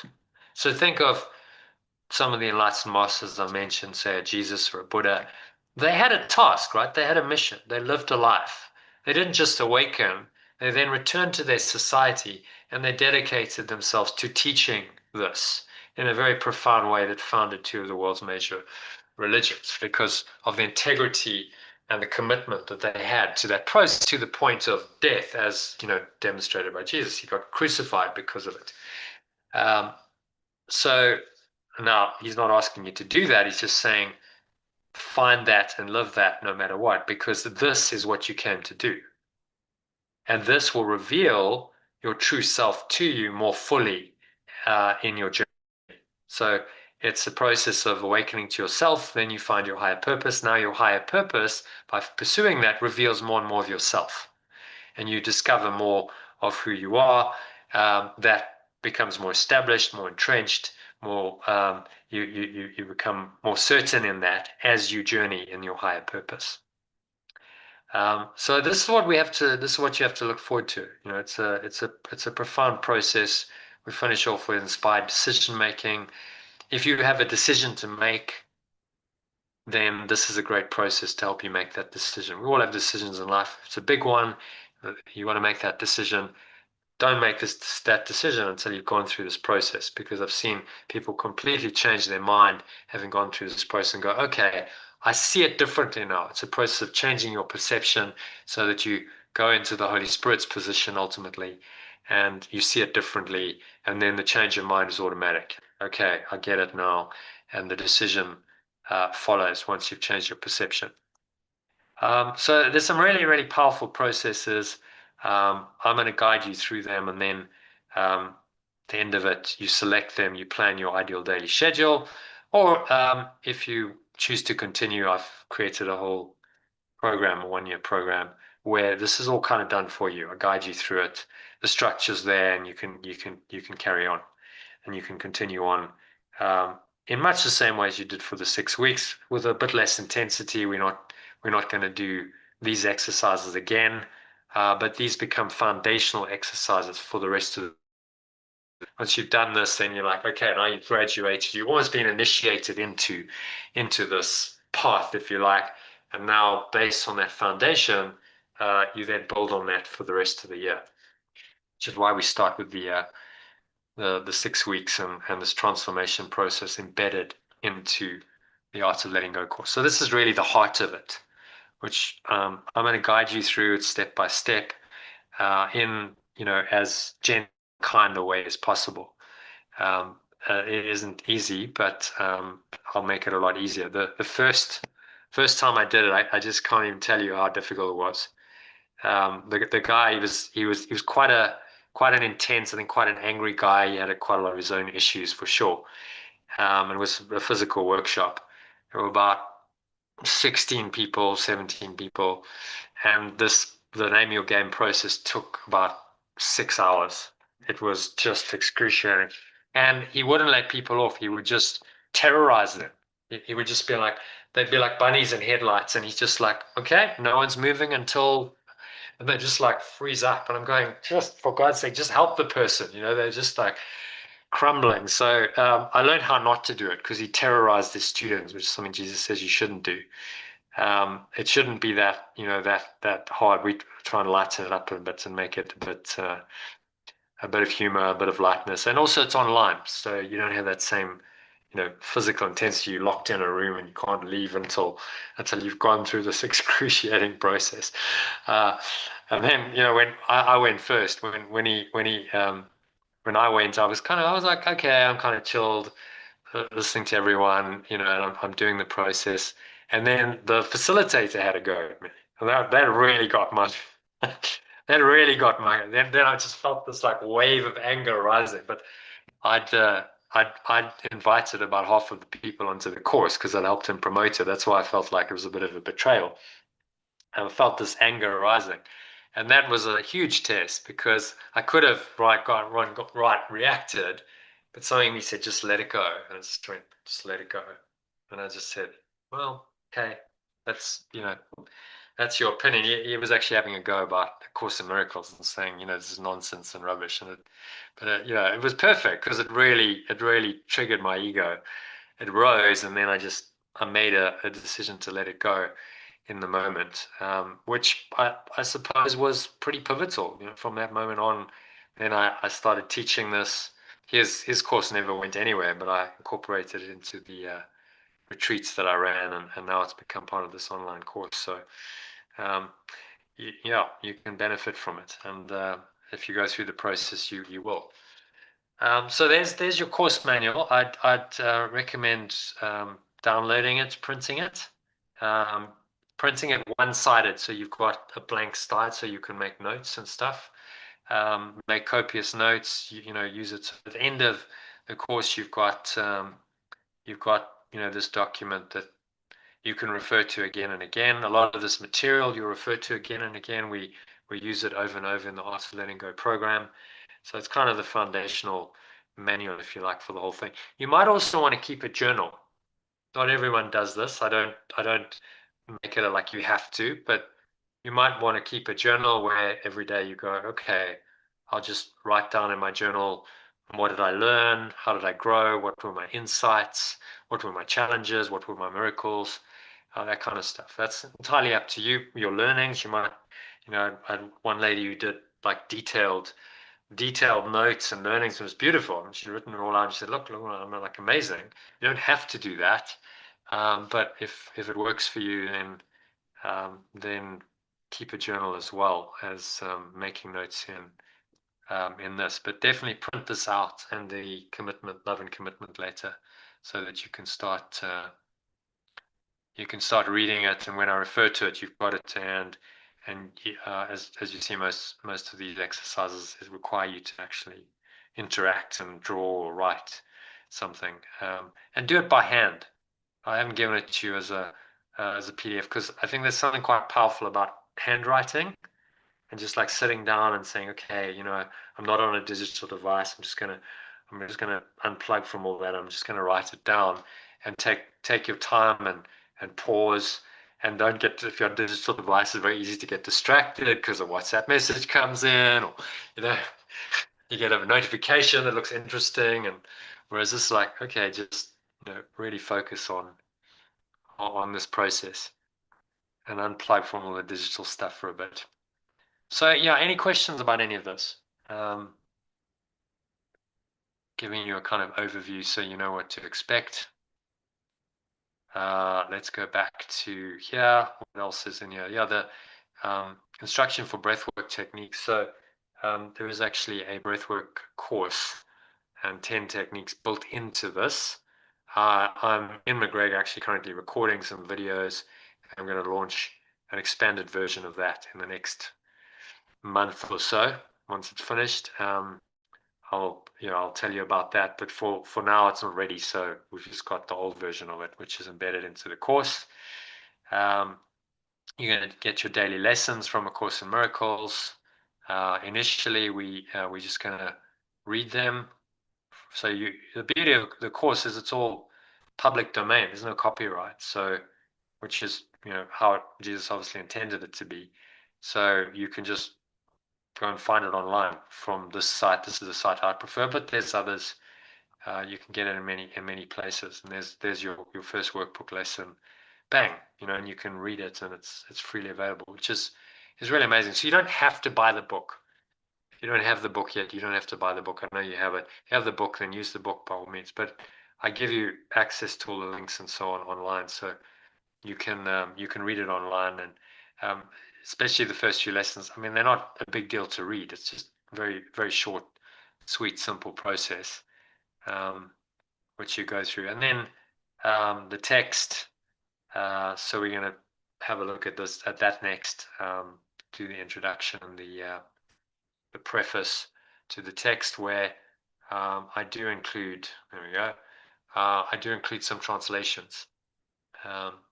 So some of the alternative stuff. Alternatively, you'll see we start getting into that. So with the text, I recommend you read the my version as well as the original. So I give you the original and the alternative in one document. So read that document rather than doing it online, because you'll get the alternative, which has different language, and what I've found is it gives you a different take on it. Makes you read it twice, you get a different perspective on it, and often that answers any questions. You go, okay, now that makes sense to me, and now I can move on. There's a lot of people sadly, they don't resonate with the original text, and then they don't read it. And to do the course properly, you really need to read the text. Ken Wapnick, who's the original teacher, was very clear. He said, you can't really say you've done the course if you haven't read the text, and you've done the workbook, and you've read the manual for teachers. And I'd say, do the supplements as well. But those are the three key components, particularly text and workbook. The text is the theory, the workbook is the practice. If you haven't done both of them, then you haven't really done the course. So a lot of people might do the workbook of the course for years, but they never touch the text.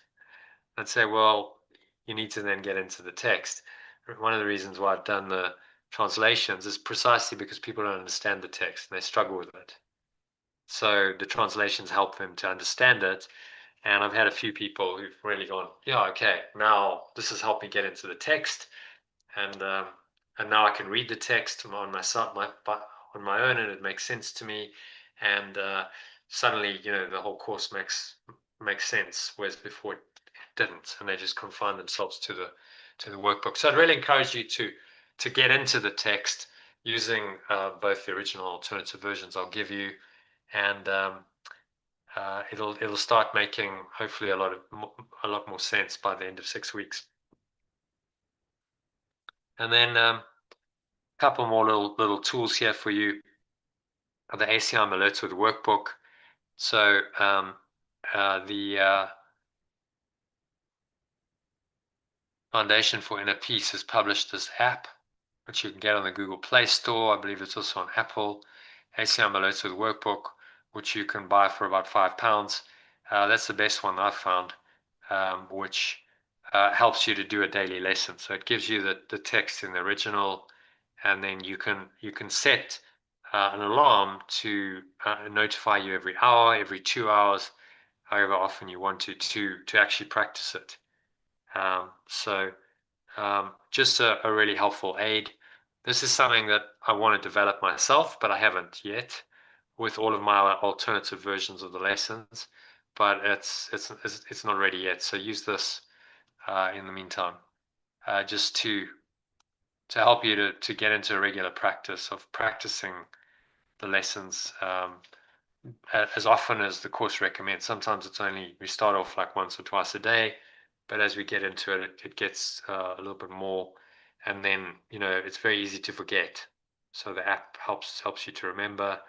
The glossary of terms, that's worth reading. I won't go through all of it now, but because it gives you the alternative terms in one document. So I translate all of this in the actual Course in Miracles, so you don't have to worry too much, but it'd be quite useful for you to read and go, okay, so this is what the Christ is, the idea of oneself, symbol of the Son of God's innocence and source of the mind's right-minded vision, or Christ's vision. Okay, so that's what's meant by Christ. That's what's meant by charity, and so on. Really good idea to read that. It is actually part of, it's in a separate document. It's also included in the beginning. I think it's about page 13, 12, 13, 12, no, 13, I was right. Page 13 of your course manual. It's in there as well. I just gave it to you as a separate document because it can tend to get a bit lost in there. This is a 60-page document. So I recommend reading that. The Power Sleep Track, definitely download. Get your headphones so that you can listen to both frequencies. And honestly, that's amazing. I listen to that all night.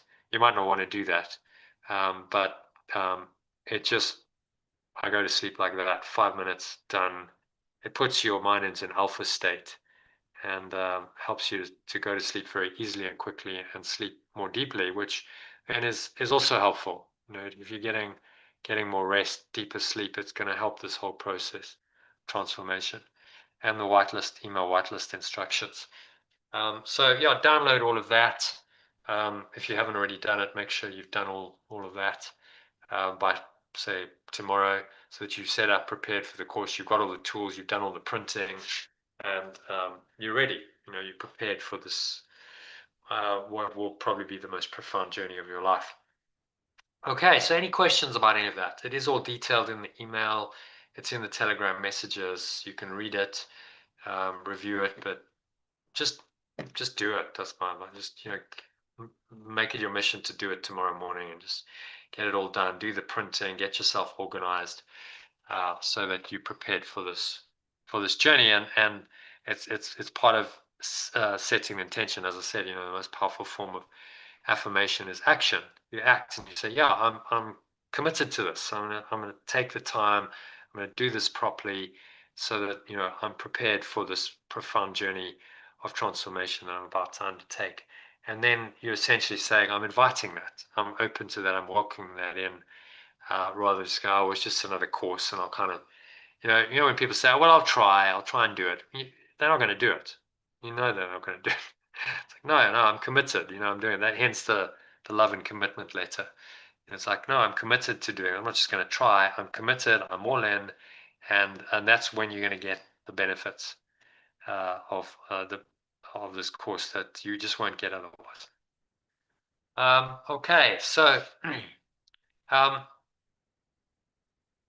there are some other resources I share with you. You'll see there's a past discussion session, which you can listen to. There's an outline of your daily schedule. So you start off by doing your morning meditation. Pause every couple of hours during the morning for a minute or two to take a few deep breaths.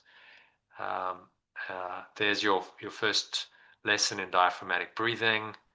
So if you haven't done that, listen to that. Maybe we'll just I'll just take you through that now, actually, because it'll only take a few minutes. So very, very simple. It's the simplest breathing technique, but it's something that most people don't do. So if you just breathe in through your nose, put one hand on your stomach, and breathe in. Close your eyes if you want. Notice how your stomach pushes out. Chest rises slightly. And then as you exhale, air flows out of your nostrils and the stomach sucks back in. Let's do 10 breaths like that. Always inhale through the nose, exhale through the nose. Notice how the stomach rises, chest rises slightly, and then naturally falls as you exhale out through the nose. Stomach is expanding because the diaphragm is expanding and pulling the air into the deeper parts of your lungs. This engages your parasympathetic nervous system, which is the opposite of the fight or flight response. Helps you to just find a sense of relaxation, calm, peace. So just do 10 breaths, and as you're doing them, just notice how you're feeling.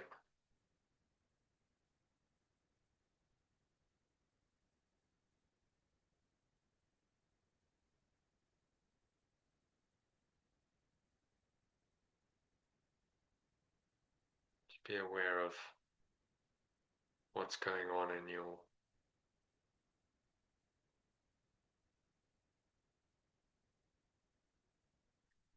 mind, in your body.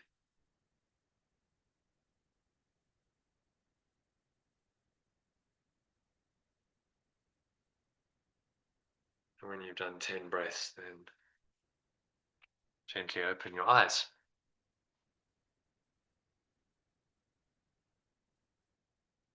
So how did that feel? Relaxing, calming. Such a simple practice. I mean, just sit and breathe. And that is really the foundation of the whole breathwork course. Just starting to master that. We take it to the next level in lesson 2, where you actually consciously watch the breath. But that was one of the fundamental things that the Buddha taught to his disciples. It's just breath watching, just observe the breath, and he based his meditation practice on that. So simple, but so effective. Not easy to do. Just focusing on the breath. Notice how your mind wants to wander and jump away from the breath and think about something else. It's doing that all the time. Buddhists call it the monkey mind. So just by breathing, focusing on the breath, training your mind to be single-pointed, that's incredibly valuable. So when I give you the next lesson, just go through that, listen to the recording. I'll also guide you through it in the live sessions, so that you can get direct teaching on that. Otherwise, the videos and the audio will do that if you don't make the live sessions that day. And then the live sessions, format of them is they'll start at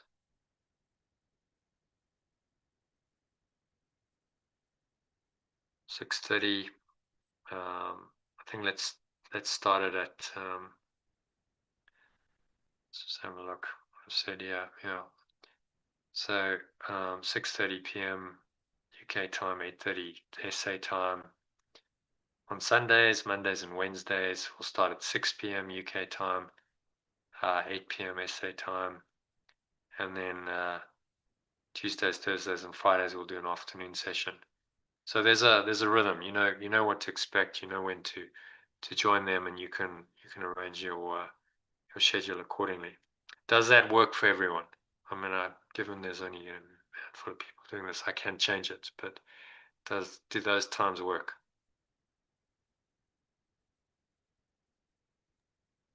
I'll try. Sundays are good. Mm-hmm. In the weekdays, it fluctuates a little bit for me, so yeah, I can only try because I'm traveling sometimes to get home. Yeah, I know you sometimes only get back at 7, in which case just join when you can. Dawn, you said you were just going to do one session a week, so you could do that on the Sunday, right? Yeah. Do it on the Sunday, which is when you'll probably get the most benefit. Yeah. Archie, Patricia, yeah, any of those times, you're welcome to join. Ideally, just send me a text and let me know that you are joining, just in case no one else is joining.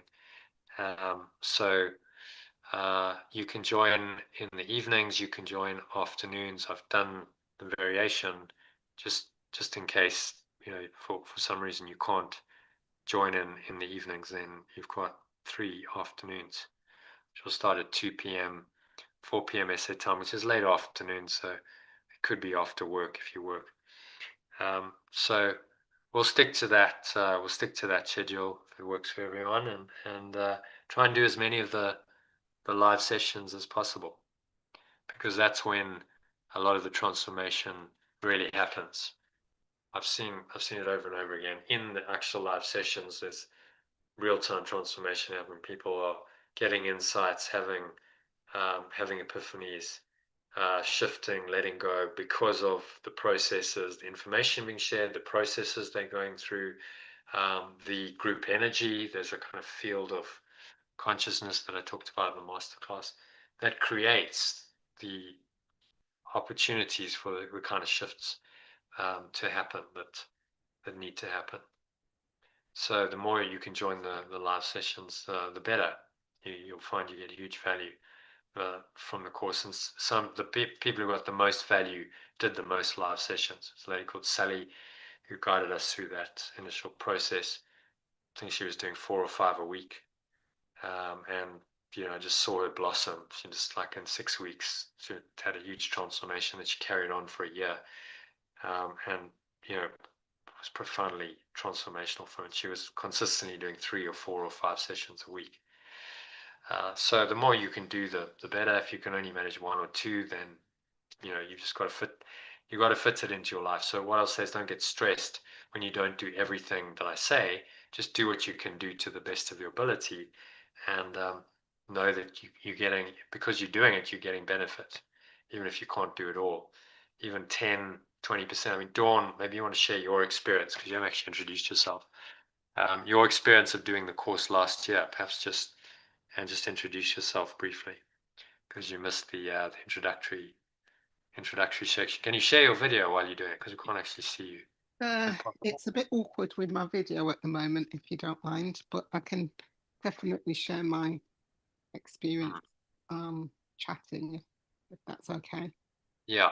So yeah, I did it last year. Really enjoyed it. A lot of different things that I hadn't experienced before. An interesting thing, and also just becoming more aware of myself, I think, as well, was really, really useful and powerful. Sometimes the environments that you're in can be challenging, and I found it was really helpful, actually, to help me get to be able to cope with some of that, and also just understanding much of what you've said today, but in a better way. That it is our ego. We're not really truly ourselves, and to find our true selves during the process, it helped.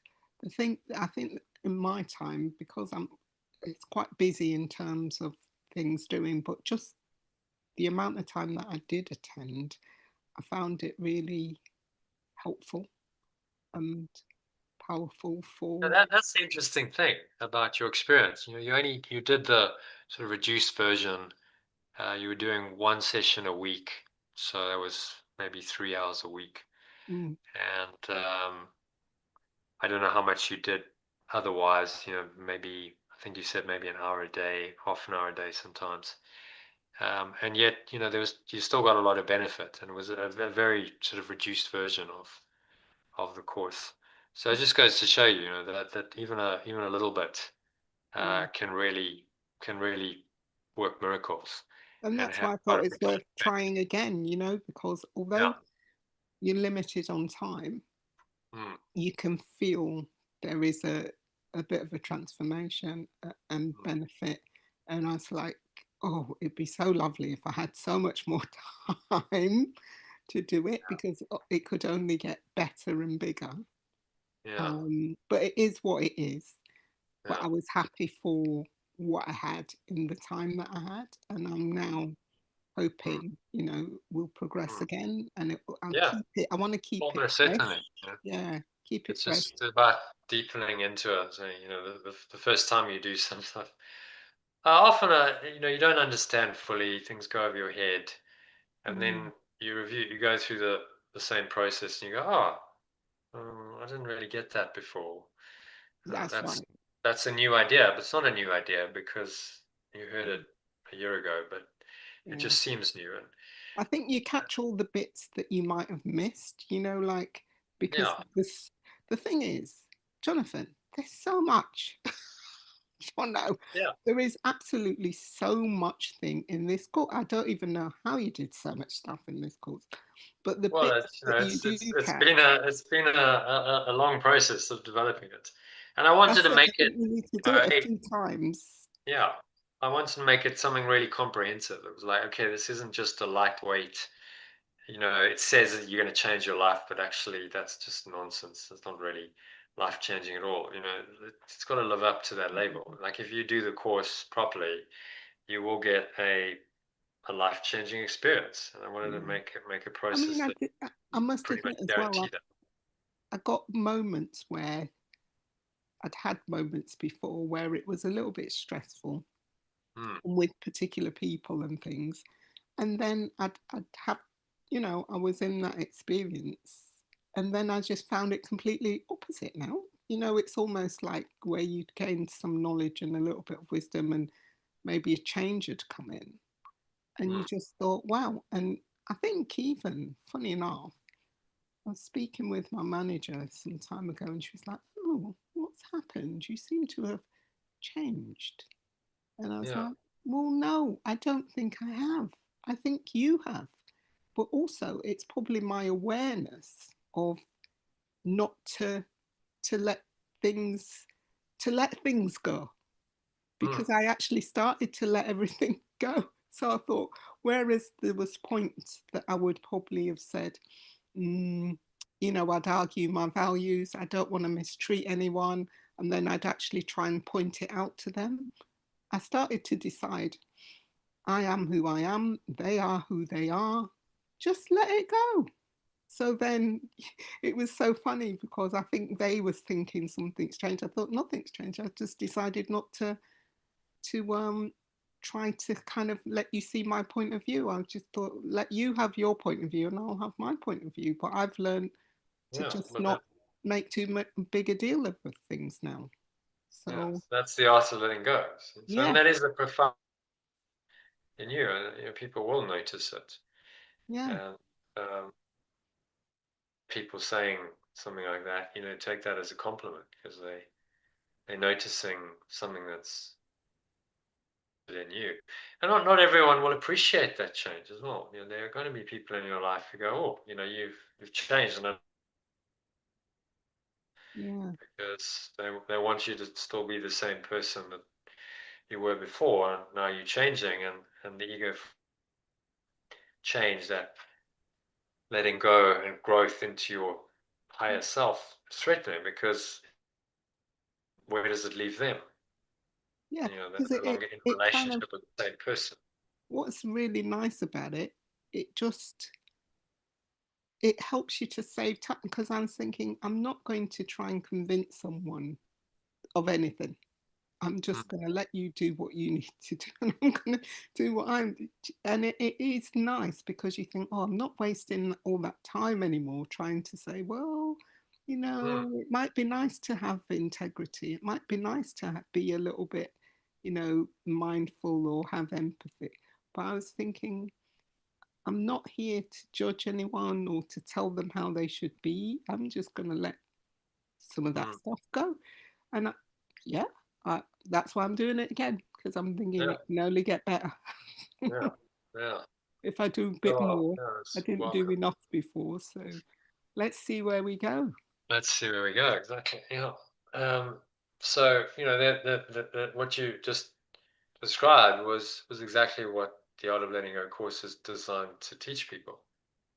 Just to stop judging, stop trying to fix the world, stop trying to fix people, to change people, and just say, well, if it's all an illusion, it's really none of my business. Just let it be. Just let it go, and focus more on your own mind, your own process, what you can control, which is your own thoughts, your own emotions, your own words, your own action. That you can control.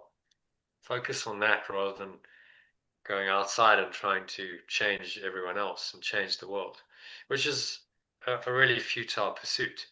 And the ego is going to try and get you to do that and say that's the route to happiness. But has it worked so far? We, you know, I think we're all over 50 here. It's like, well, no, it hasn't really kind of the worked. route to getting So into trouble. you've got to start realizing that it's just not going to work. It's not a strategy that's ever going to work. So give it up. The strategy doesn't work.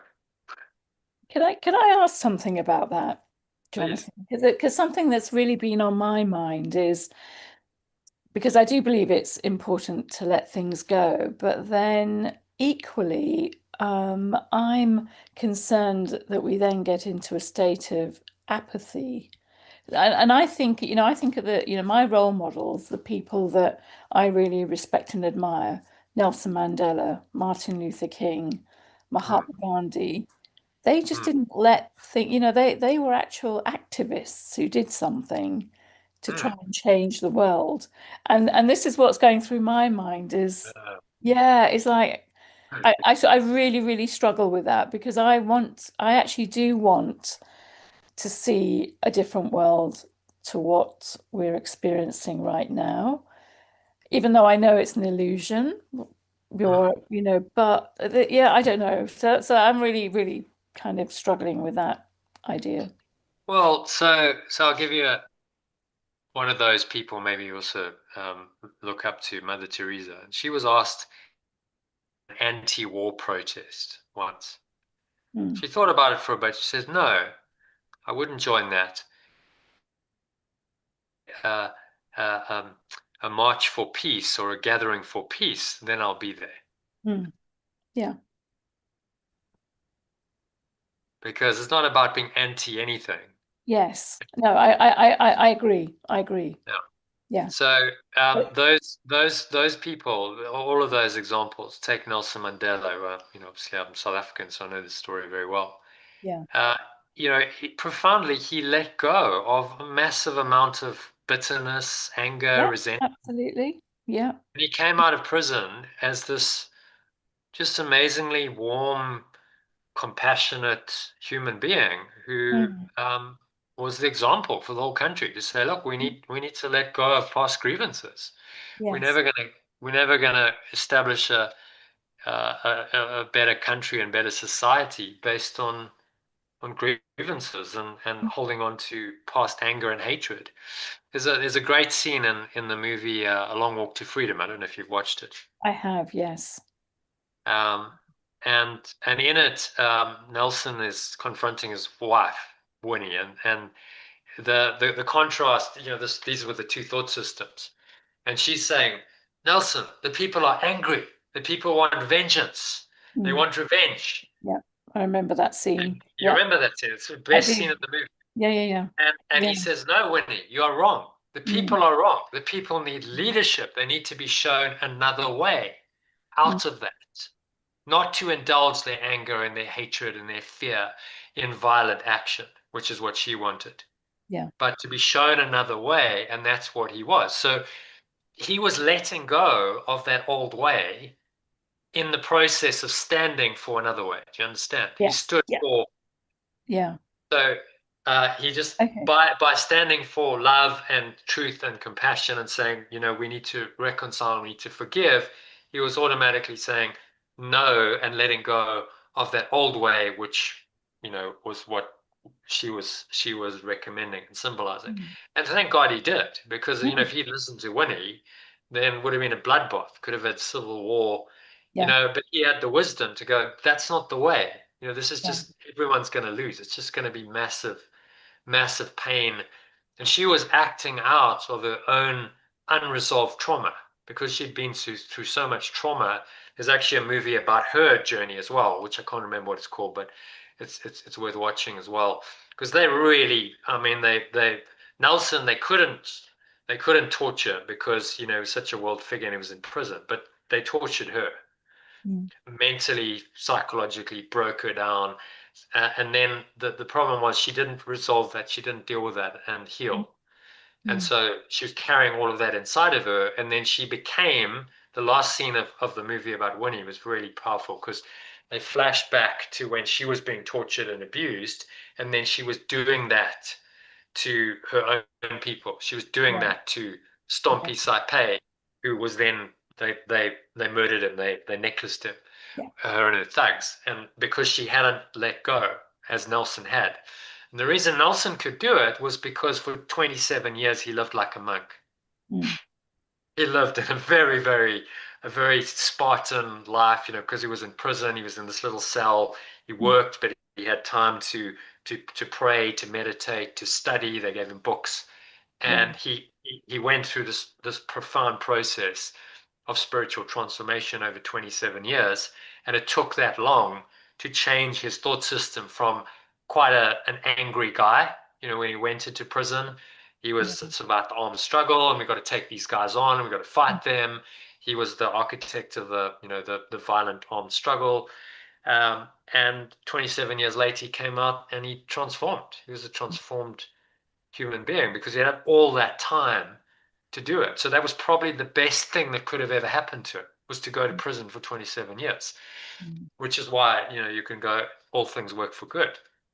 If he hadn't done that, you know, his own personal transformation and the transformation of the country probably wouldn't have happened in the same way. And the you know, nationalist government who put him in prison didn't understand that, but that was probably the best thing they could have done for the transformation of the country, was put Nelson in prison. So I hope those ideas give you some, you know, another perspective. No, they do. Yeah, so it's not about inaction. It is about action, but taking but it's inspired action, right? It's coming now from a higher source. Not from your ego. But letting go doesn't mean you don't do anything. It means you don't act from your ego. You act from the spirit. And the idea is that the Holy Spirit replaces the ego entirely. So it can guide you in all your thoughts and your words and your actions. And be the complete replacement for the ego's thought system, and get you to live an inspired life as these people demonstrated. You know, they lived in integrity and they did confront the ego, and they did say, no, you know, we've got to let go of this. But it was never violent once they'd awakened. It wasn't like, okay, now we're going to, I mean, Gandhi, great example, passive resistance.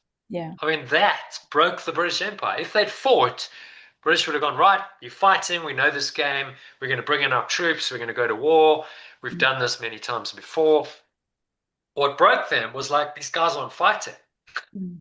So they're just like showing up to be clubbed on the head, and then they get patched up, they go to the back of the line and they do it again. I mean, it's just like, whoa, that's just, so that's what broke it, because, you know, of the non-violence, because like, no, we're going to stand for the truth, but we're going to do it in a non-violent way. And that's you know, the spiritual power ultimately undid the power of the British Empire. So they, you know, they lived by these principles in a way that was difficult to do, but is possible for everyone to do. And they weren't apathetic. You know, if they needed to take action, they did. But it was inspired action. It wasn't you know, the ego's action.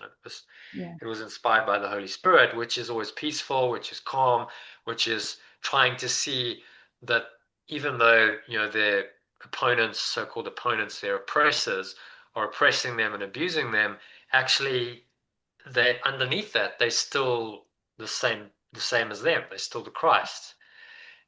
So forgive them, Father, for they know not what they do. You know, all based on Jesus's profound example that he set in the crucifixion. And so you're not, you know, apathetically twiddling your thumbs. You're just taking inspired action based on a profound letting go that's happening, and that's where your higher purpose then unfolds. You're like, okay, so, you know, what should I do? Where should I go? Who should I speak to? I'm doing all that, but it's now inspired. I'm doing it with the guidance of the Holy Spirit, and I'm in the flow of life rather than doing it for ego motives. And that makes all the difference. Yeah. And if you can come out of this course knowing how to do that, that's really the art of letting go. Oh, absolutely. Yeah. That's why it's an art, because you've got agree. to let go, but you've also got to engage in the world and take action. But well, what's appropriate action? And what's coming from your little self, your ego, and what's coming from your higher self? And how do you know the difference? And that's a process of transformation that you've got to go through to learn that and discover that. And you'll make some mistakes, and that happens. But the Holy Spirit will guide you to that, because that's what it wants you to understand and learn.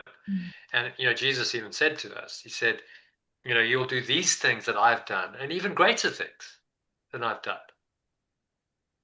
So that was kind of saying, you can be exactly what I am and even do more than this. I'm nothing special. I'm just someone who's listening to guidance and following it. You can do this too. And if you follow my teachings, my teachings are designed to show you how to become this and become the Christ, just as I am. So he never intended to be worshipped. He wanted us to follow him, follow his example, and say, yes, this inspires me to live my life in the same way, just as these other people inspire us. Nelson Mandela. They all symbolized, they all showed us the Christ principle in action, and just how powerful that is in the world. So the idea is to inspire you to do that in your own life, maybe not on such a grand scale. They were just people in certain periods of history where that was needed, and they stepped into that. But who knows? It's needed now. Look at what's happening. There's chaos. There's we've got the likes of Donald Trump doing his thing, and it's like, well, what's needed is the Christ principle coming in action to say, no, there's another way here. The world needs leadership. It needs far more inspired leadership than we're getting now from the likes of Trump, and sadly most of the world leaders don't seem to be inspired or spiritual. It's just egocentral, really. So cometh the time, cometh the man or the woman. I believe a counter to this will come.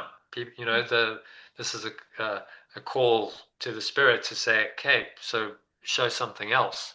You show the darkness, and then the light comes to counter it. So maybe this is the last kind of throes of that old egoic consciousness, and leaders behaving in this unconscious way, just going, okay, we're just going to go and invade Greenland, for instance, and do whatever we want. Maybe it's kind of the last throes of that, and Donald Trump is like the dinosaur that's just we're just seeing him out, and what will come afterwards is something a lot more positive, a lot more inspired. I believe so.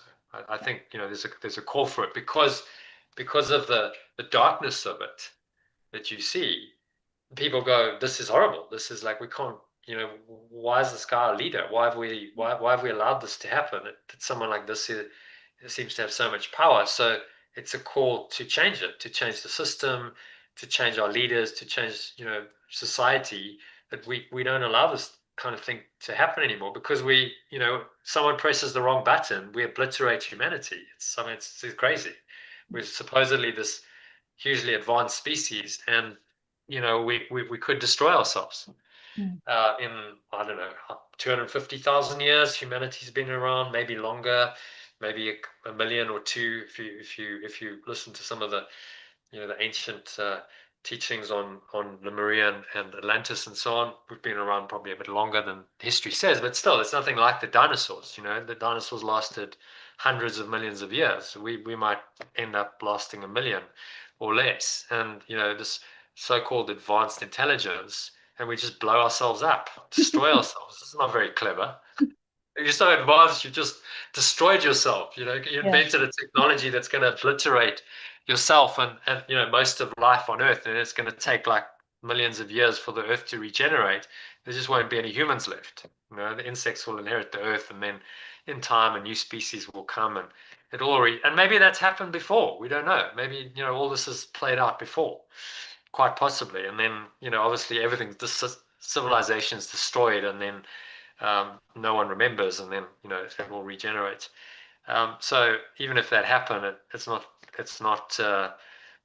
it's just then part of the whole process of awakening. So there's nothing really to fear. But we like to think that we can do better than that. It's like, come on, like surely we can do better than that. We've got all this knowledge. We've got these great teachings from the masters. We've now got AI that helps us to access this kind of wisdom like that. You can get what previously you could only get from an enlightened master. You can get it from AI like that if you just ask the right question. Surely we can do better than destroying ourselves in a nuclear war. Surely, come on. And I think more and more people are starting to go, surely we can do better than this. Yeah. Of course we can. And so then there's a call. Donald Trump is playing his part. He's the call to awaken from the darkness to the light of our true selves and say, no, this isn't what we want. We're going to make some different choices here.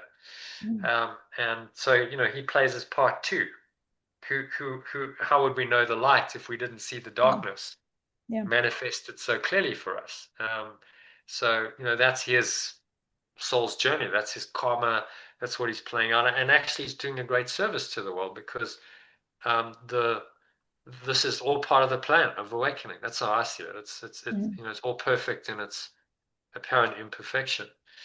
And then you can kind of relax and go, it's all okay. It's all part of the process, and this is all part of, and my part in that is to make the right choice, to perceive it correctly. That's my job here. So don't hate Donald Trump or anyone else. Just go like he is the Christ, just like we all are. He just doesn't know it, just like most people don't know it.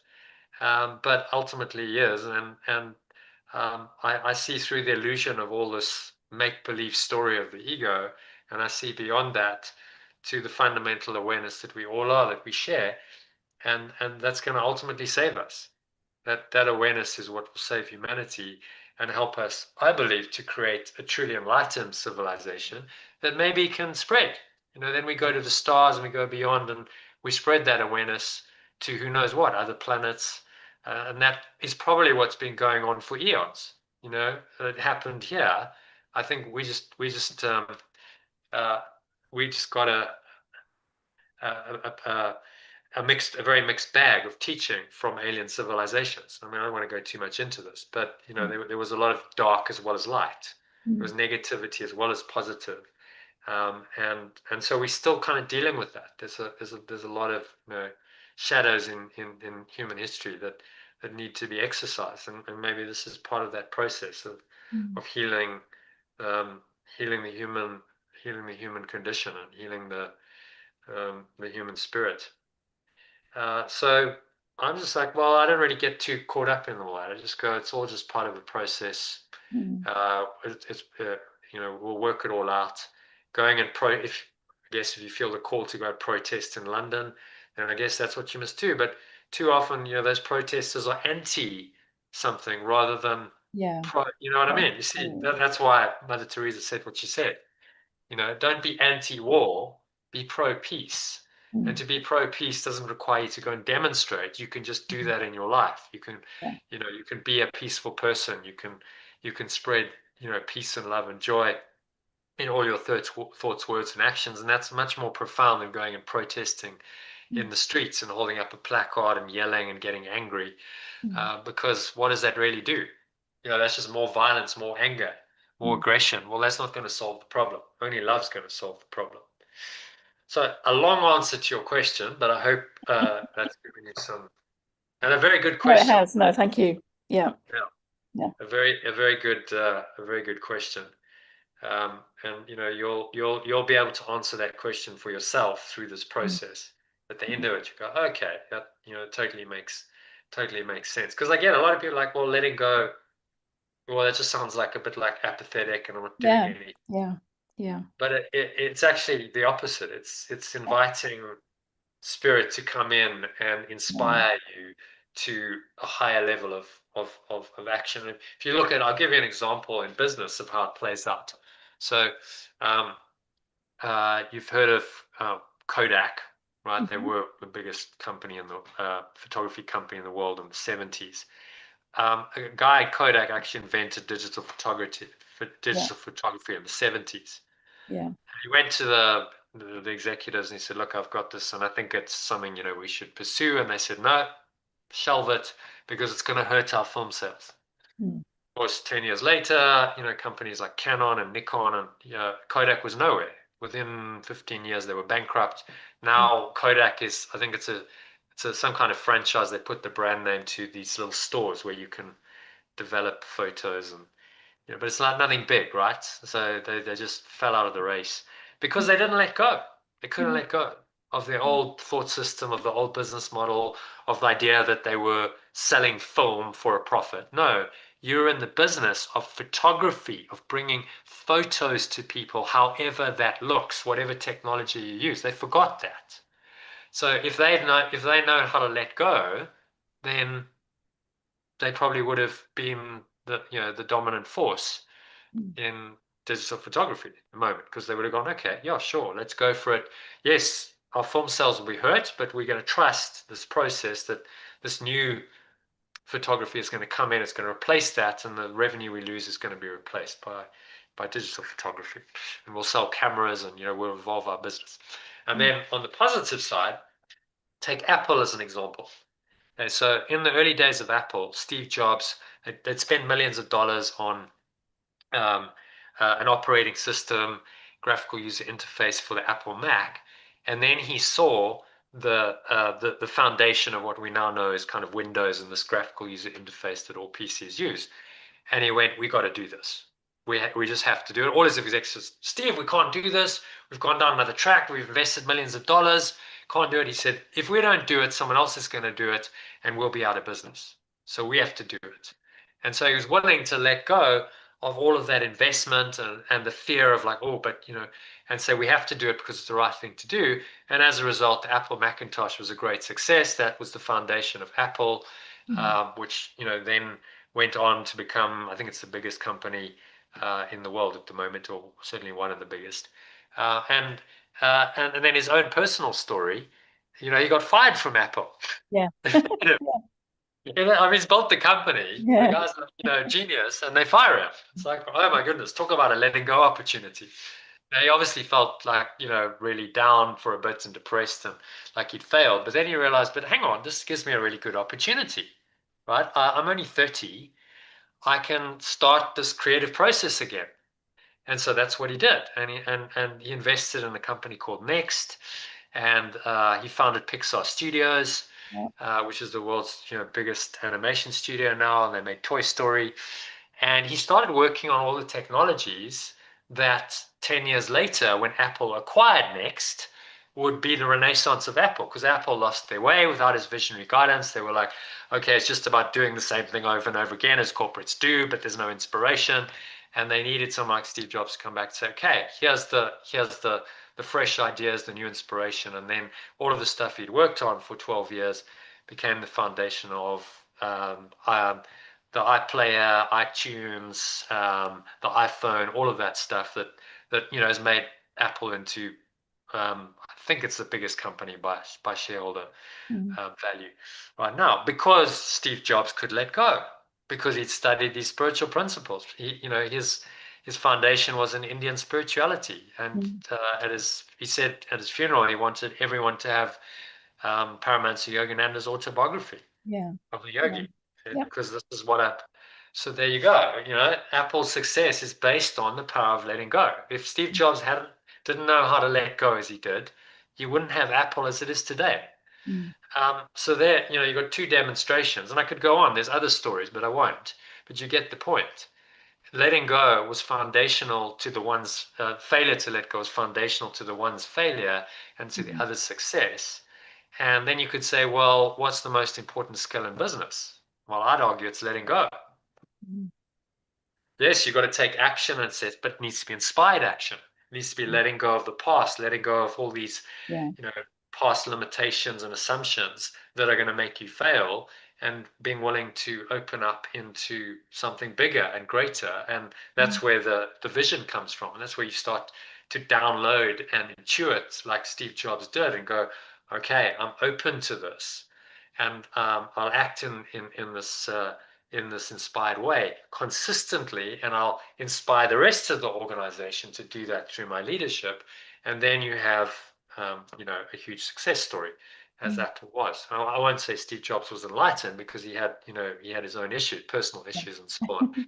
But certainly in business, he knew how to do it in business. There's no doubt. He could tap in. And that was because of his foundation in spirituality. There's no doubt. So you see an Apple iPhone today that carries the essence of that spirituality and of Paramahansa Yogananda's teaching, which is based on Advaita Vedanta, Kriya Yoga. It's all in there, and that's what's created, Apple as we know it. Most people won't recognize that connection, but there's a spiritual energy behind the growth of that whole company, and that's why it's been such a success. So I love these kinds of questions, because you can really go, okay, well, here's some practical examples of how this works, and I could go on. There's about 50 of these kinds of examples that I could quote, but 2 will suffice. Say, yeah, maybe this is actually the most important skill. It's the secret that no one's saying. You don't go to Harvard Business School and do an MBA, and they're going to teach you the art of letting go. They're going to teach you all kinds of other stuff, but then they're missing the whole point. They're missing the essence that someone like Steve Jobs understood intuitively from his spiritual practice, that so many business leaders don't have, because they don't have that spiritual underpinning. And the ones that do are the ones that will be successful on a different level. So I'd say this is essential for, they should be teaching this stuff in business schools, but they don't, because the ego doesn't like it, and the ego wants to keep this out there. But I would argue that letting go is the key to success in every area of life, including things like I would agree. How many of us are there on the program, Jonathan? How many are on this 6-week program? Who's still on? Dawn and you. Patricia's dropped off, so that's 3. I think Harold will join, and then there's 2 people who are kind of long-standing members. Elaine, I think you've met her, and Kim Taylor, who I think will join. I'm not sure how much of the actual naming of game stuff they'll do, because they've done it. But join the sessions and so on. So it's pretty small. There's going to be 4 to 6 people, which, from your perspective is quite a nice number. I would have liked a few more, but I just didn't have time to. I've been on holiday for 2 weeks. I just didn't have time to market it. So it is what it is. And the main thing is that, the people whoever's doing it gets the benefit. And, you start to learn and grow and awaken through this, and I go through my own process every time I do it. There's I'm doing the course as well, because I have to do every session. The sessions don't have much, so it makes me do it, and I love it. It's there's amazing. So much content. I mean, when you were showing, taking us through all the stuff, I thought, my gosh, kind of like there's so much there. Yeah, well, just don't be overwhelmed by it. It's just bite-sized chunks. Take it as it comes. It's broken down daily. Do what you can.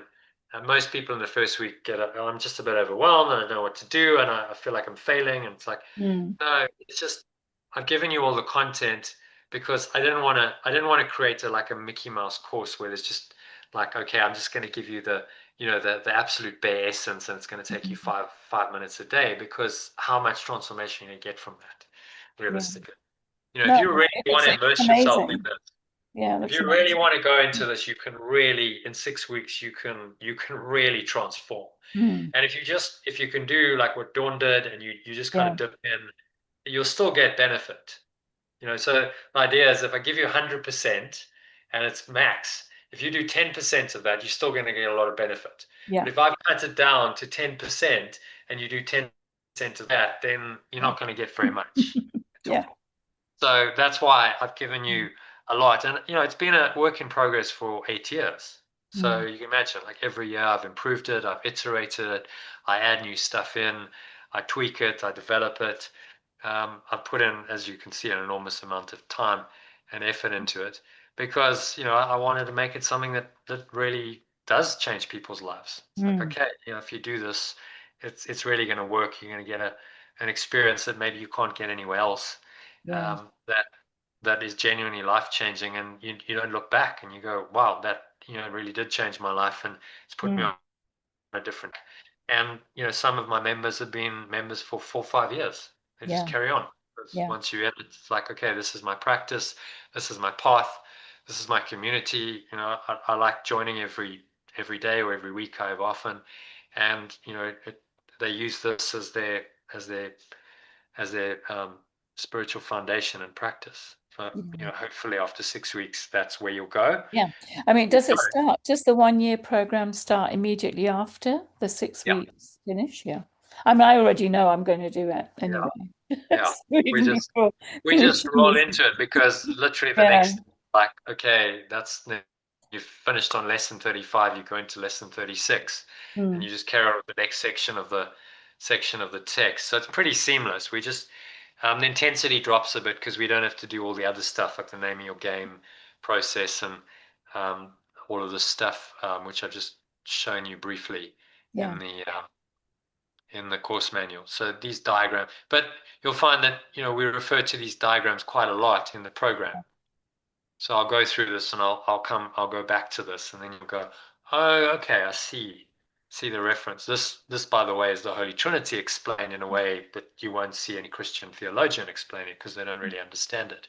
So there's a lot of stuff I just take for granted. Oh, it's okay, but I mean, this is like, okay, it's like you won't find this anywhere else. But other than this course, I haven't seen this explanation of the Holy Trinity anywhere else. So there's a lot of deep, rich material. There's a lot of diagrams to help you. So it's like, okay, you look at the diagram, and a diagram can speak 1,000 words. Okay, yeah, that sort of makes sense. Different models. So that's Map of Consciousness by David Hawkins, which we refer to. And then what you start doing is you start putting it all together. It's like a puzzle, and you start piecing it together, and you start going, oh, okay, it all kind of makes sense because it's all just different perspectives on the same thing. And all these models are leading me in to the truth. So they're not really conflicting with each other. There's really no separation. They're just different ways of expressing this fundamental universal truth. And so I try to draw on, a lot of different things to show you that the truth is universal. It's not just in A Course in Miracles. I got banned from the UK network, which was crazy. I'm like, because I was exploring Vipassana. I'm like, that's just ridiculous. It's a universal truth. God, the Course even says, God, all paths lead to God ultimately. So whichever way you take, if you take that path to its maximum extent, it's going to lead you to the truth. It's going to lead you to God. So the course just happens to be a quick way. It's a good way. I believe it's probably the quickest way available. Others, I wouldn't teach it. I wouldn't make it the foundation of the program. But there are other ways, and they really just are saying what the course is saying. The course just says it in Course in Miracles I'm talking about, says it in a very clear way. It's actually a very, very simple course, especially if you get into the translated language. Very clear, and he's just telling it like it is. I was just, when I finally started getting it, I was like, I'm so grateful that someone is just telling the truth. Someone's just giving it to me as it is, straight up, and not sugarcoating it and saying, oh, the ego is something that has any value, because it doesn't. It's as simple as that. It doesn't. So, okay, then at least it's very clear. It doesn't. Let it all go. Okay, I know what I have to do. It may not be easy to do, but at least I know what I have to do. Where some teachings are like, well, you need a bit of the ego, and the ego has its place. And you've probably heard teachings like that. Yeah, I have, because I've heard, I thought, like when Carl Jung talks about individuation, that is basically our ego, isn't it? We're kind of defining our personality. So, yeah.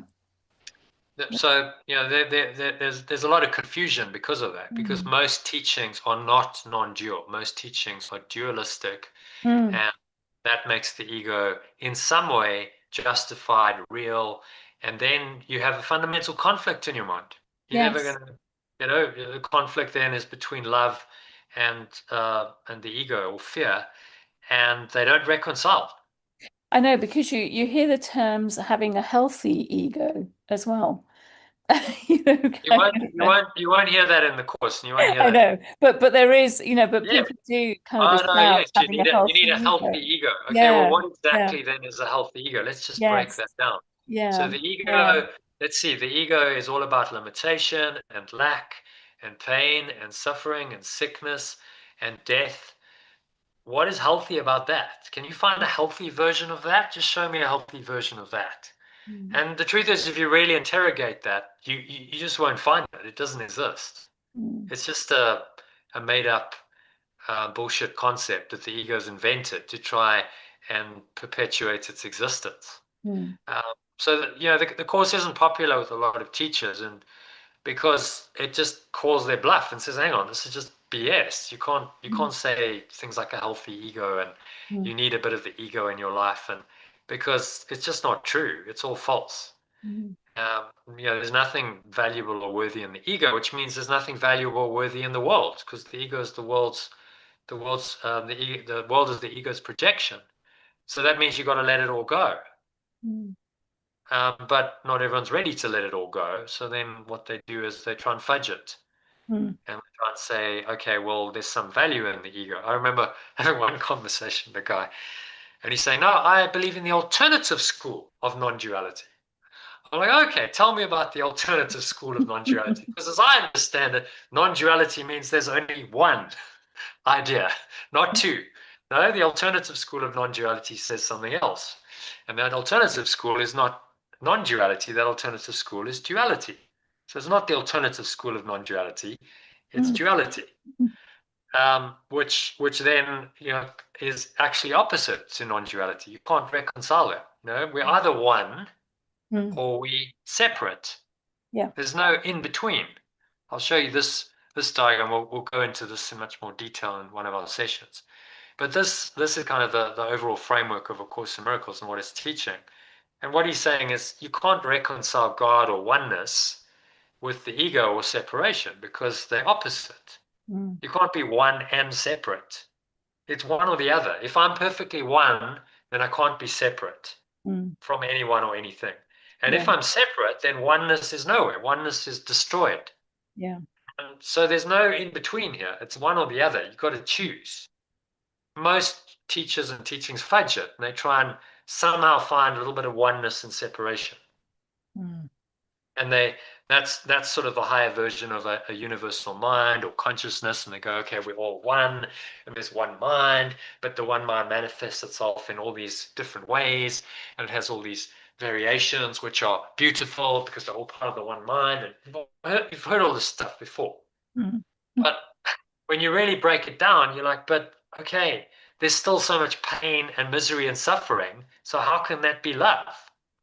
This is the fundamental problem we have, and it's the fundamental problem with traditional religions. If God is a loving God, then how can God have created such a mess with so much pain and suffering? Like, that's the fundamental question. Yeah, absolutely. Yeah. They can't answer it. God is love. God is a loving God. Okay, then explain to me. God created the world, right? This is the fundamental teaching of most religions. God is a loving God. God created the world, but the world is a complete cock-up. The world is horrendous. But then that's because man has free will. So it's not. But God created it. God is perfect. So how could He create it? Like, see, there's something off there. It doesn't work, right? God, we are the creations of God, and yet God created all of us. Then how can it be such a fundamental mess? And there be so much pain and misery, and eventually everything dies. How can a loving God, have created a world where everything must die? How can a God of life have created death? And you never get the answer within a dualistic framework. The only answer lies in a non-dual teaching which says God, oneness, pure formless awareness of perfect love, whatever you want to call it, has nothing to do with any of this. This is not God's work at all. God doesn't even know about the world and any of the madness that goes on in this world, because this is all the construct of separation. This is the result of the idea of separation going on in people's minds, which is a departure from God or oneness. It's a denial of God or oneness. So what do you expect from the denial of God or oneness but a mess? And guess what? That's what we get.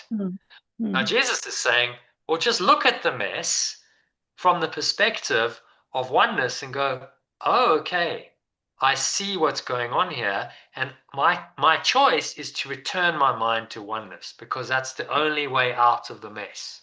There's no other way. You can fiddle around with illusions all you like, and you can try and make the illusion of individuality and guilt and sin and fear and blame and attack. And you can try and make all that work, and you can try endless iterations of trying to make that work. Or you can listen to someone like Jesus who's got it, and he says, it's never going to work. Just give it up, right? You got to let it all go, because it is never going to work. And you will always experience pain and misery and unhappiness in all of its forms, and suffering and death, if you choose to separate from your source and come into this world. That's just how it is. Yeah. And if someone's telling it as clearly and as simply as that, then thank God someone's telling us the truth. And now you have a choice. Do I listen or do I not? Am I going to listen to this teaching? Am I going to listen and follow his guidance, because that's going to help me to get out of this mess? Or I'm going to try and continue doing what I've done for who knows how many lifetimes, and I'm trying to figure it out myself. And I'm just going to do the same thing I've always done. And you just never will figure out this mess, because it's that impossible cube. You just can't figure it out. You're never going to find love and peace and joy in a world of guilt and sin and hatred and attack. And that's why we continuously have, no matter how much technology we invent, no matter how much we try and evolve, we still have the mess. We still have endless amounts of human suffering. We still have wars, another one in the Middle East. And it's all pretty despairing, really. If you look at this as real, you go, this is just, we can just never get out of this stuff. But that's the whole separation doesn't work. You're never going to get out of it until you let go of your belief in separation. And that belief in separation is the ego. That's master belief in separation. Is this ego or consciousness or universal mind, or the belief in separation, or Satan, whatever you want to call it, which underlies the entire physical universe. Now, a lot of teachers think that that is God. That's where they go wrong. That's the false God. That's the illusion of God. Yeah. That's pretend God that most people believe in and give their allegiance to. The true God is just love, pure love, and nothing else. So that's why the Course is so simple, because it's making this fundamentally simple distinction between truth and illusion. And he's saying you can't mix them. You can't fudge it. You just need to decide it's one or the other. You'll never reconcile them. And because of that clear metaphysical teaching, you can now make a choice to let it go. Say, okay, I'm just going to let go of what's not real. That's quite a task. There's a whole heap of shit to let go of. That's for sure. But it all comes from one tiny mad idea. It all comes from one tiny mad idea which you believed in. That was my revelation after 9 days of the Vipassana course. It's one tiny mad idea. I believed in it, but I don't have to believe in it anymore.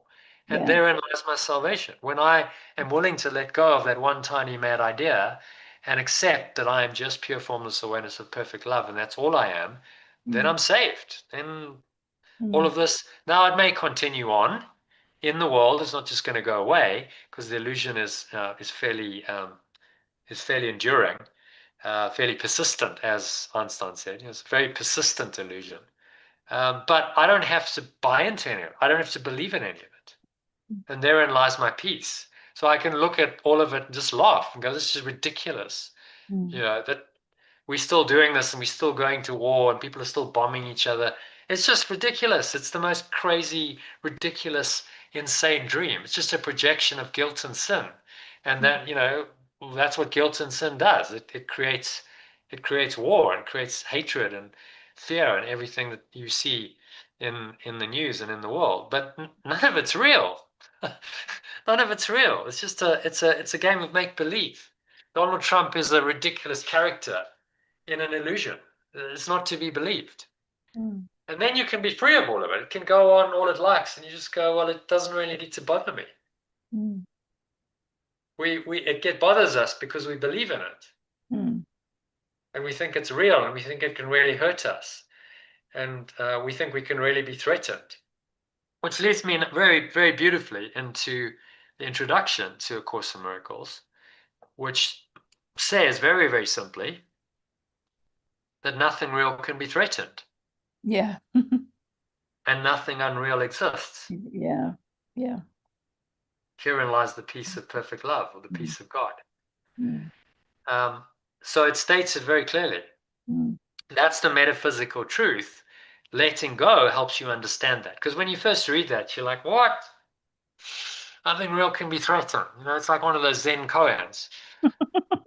Nothing real can be threatened. Okay, so what does he mean there? Nothing real can be threatened. Nothing unreal exists. Okay, well, if it's unreal, obviously it can't exist, but I think it exists.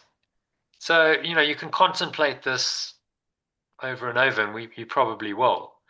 It's like one of those Zen koans. But when you understand nothing real can be threatened, nothing unreal exists, herein lies the peace of God, or perfect love, then you understand the Course. If you understand those 3 lines, you've got it. But like, it's levels and levels of understanding that. So this is just the introduction. He's saying, okay, you know, let's just test you out here. So maybe let's read this. It's getting quite late, so we probably want to close off at some point. It is it's after 12 now. For you, it's 10. So I'm happy to go on a bit, but if you want to, I can go on for a bit go more. on for a bit. Yeah. Where are you at the moment then, Jonathan? You still in South Africa? Yeah, I'm in a little town called McGregor. Okay. Yeah. Which is about 2 and a bit hours out of Cape Town. Lovely place, sort of mountains, good scenery, and I'm here to finish my recording of a breathwork course, which started in December. Yeah. Didn't quite finish, so I've hired some local boys who are literally still at school. So I'm having some issues to get them to do it, and one of the guys broke his leg, and the day before I flew down, so it's been quite challenging. But yeah, I'm just kind of going with the flow and saying, okay, well, show me. I need to get the job done, so they're going to do it on Tuesday, and we're going to finish on Tuesday. So I've got another couple of days here. Yeah. So, and then I might go back up to Durban, spend some time with my family, and got some business stuff going on here. So, like, I'm active, you know. I'm busy. I've got loads of things going on, but I try and do it in a inspired way, in a flowing way. That you know, the Holy Spirit's guiding me rather than the ego. Which, you know, is not always the case, but when it's not, then that's your letting go opportunity. You've got a chance to correct it and learn and learn from it. So, you know, I'm still learning this myself, but fortunately, you don't have to be absolutely perfect to teach it, as Jesus. Because otherwise, only Jesus would teach it. Like, even he, by his own admission, wasn't absolutely perfect. You know, he made mistakes as well, but that's okay. You know, you just forgive yourself and you go, all right, well, it's all just part of a journey that, you know, the ego is incredibly persistent. So it's just, you know, it's an ongoing process of undoing this. And my life, here's the key insight from this. Your life is your journey of undoing that. The hero's journey that you undertake is how you let go of the ego, and that's the purpose of your life. So it's all of your life experiences, everything that you've experienced, that you will experience, is part of this journey. And so whatever you experienced, as traumatic as it may have been, is actually perfect in its imperfection. It's exactly what you need to learn. Yeah. And then you have a different attitude to life. It's like, instead of resisting it, you go, okay, what is this showing me? What can I learn from this? Yeah. How is this helping me to let go of my ego and reveal my true self more fully? And if you ask that question of any situation, then the truth reveals itself, because in the deepest darkness, it's there to show you your shadow and help you release it and help you find the light in yourself. Yeah. And then you stop fearing it. Yeah. And you get out of that fear and resistance, and you just go, okay, well, whatever, bring it on. I'm not scared of anything. Bring it on, because that's exactly what I need to learn. So if it's a difficult lesson, then great. At least I'm learning it now, and I'm not delaying it for years, because obviously this is what I'm ready to learn now. So that's why it's coming up for me. As you said, it's happening for me, Yeah. Yeah. not to me. And Yeah. that, such a simple shift in perception, but most people don't do it. Most people don't know how to do it, because who teaches you how to let go? Your parents generally don't teach you how to let go, unless you had very awakened parents. They teach you how to get, attached to the world and worldly thoughts and values and so on. And school doesn't teach you that, and university doesn't teach you that. Maybe if you did a philosophy class, you might learn a little of that. But mostly we get taught how to value the world and value our egos and solve problems in an egoic way. Yeah. And who teaches you how to let go? Well, spiritual masters, Jesus, people like that teach you how to let go. That's really what spirituality is about. It's about letting go. That's the essence of all spiritual teachings, whether it's meditation or breath work or chanting or praying or whatever spiritual practice. It's about helping you to let go of your ego and your negative thoughts and emotions that come from your ego. So I just feel really blessed that, like, through all of this learning and studying and teaching, that I've come to it's such a simple truth. It's so simple. And I just feel privileged to be able to teach it and say, like, if I can just teach this simple truth so people can just wake up to it, it's life-changing. Yeah, it's really, really simple. Just learn the simple truth and apply it consistently and in a disciplined way in your life. That's where it gets difficult. Yeah. Because it's very easy to say, oh yeah, I get it. Great, yeah, we're all one, lovely. I'm in a nice meditation. And then, the shit hits the fan the next day at work. And your boss is having a go and your spouse is kicking off and your kids are behaving like, a nightmare. And then, of course, it's not that easy to remember, oh, we all one and it's all lovely and light and bliss. And that's when you need letting go. That's when you need a practice that helps you to understand it, let it go, work through the negativity that arises and restore your mind to that oneness, to that calm, peaceful, tranquil self in the midst of the storm. And that's an ability you can learn. You absolutely can learn it, but it takes time, it takes practice, it takes commitment, like any other skill. I mean, if you want to do you did an engineering degree, I believe. Yes. So like, you don't just become an engineer overnight. It's not like easy. You've got to study and work and apply yourself, and it's not always easy, and maybe fail an exam or two, and and so on, and eventually, but if you persevere over how long it takes, 4 or 5 years, you get the degree. So why do we think that the hardest skill in the world is going to be like just there we go, I'll just do one meditation and I'll bliss out and I'll get it? This is the hardest thing you'll ever learn. So I guess that's why I've created a course where it's like, okay, this is going to be a disciplined, systematic approach over not just 6 weeks, but over 1 year. And then you can repeat the year over and over again, because it's probably going to take the rest of your life to learn this, maybe several lifetimes, who knows? But, certainly the rest of your life, at the very minimum, if you can really master this and get to that Christ consciousness or awareness in this lifetime, you've done really, really well. That's a really, really fast learning.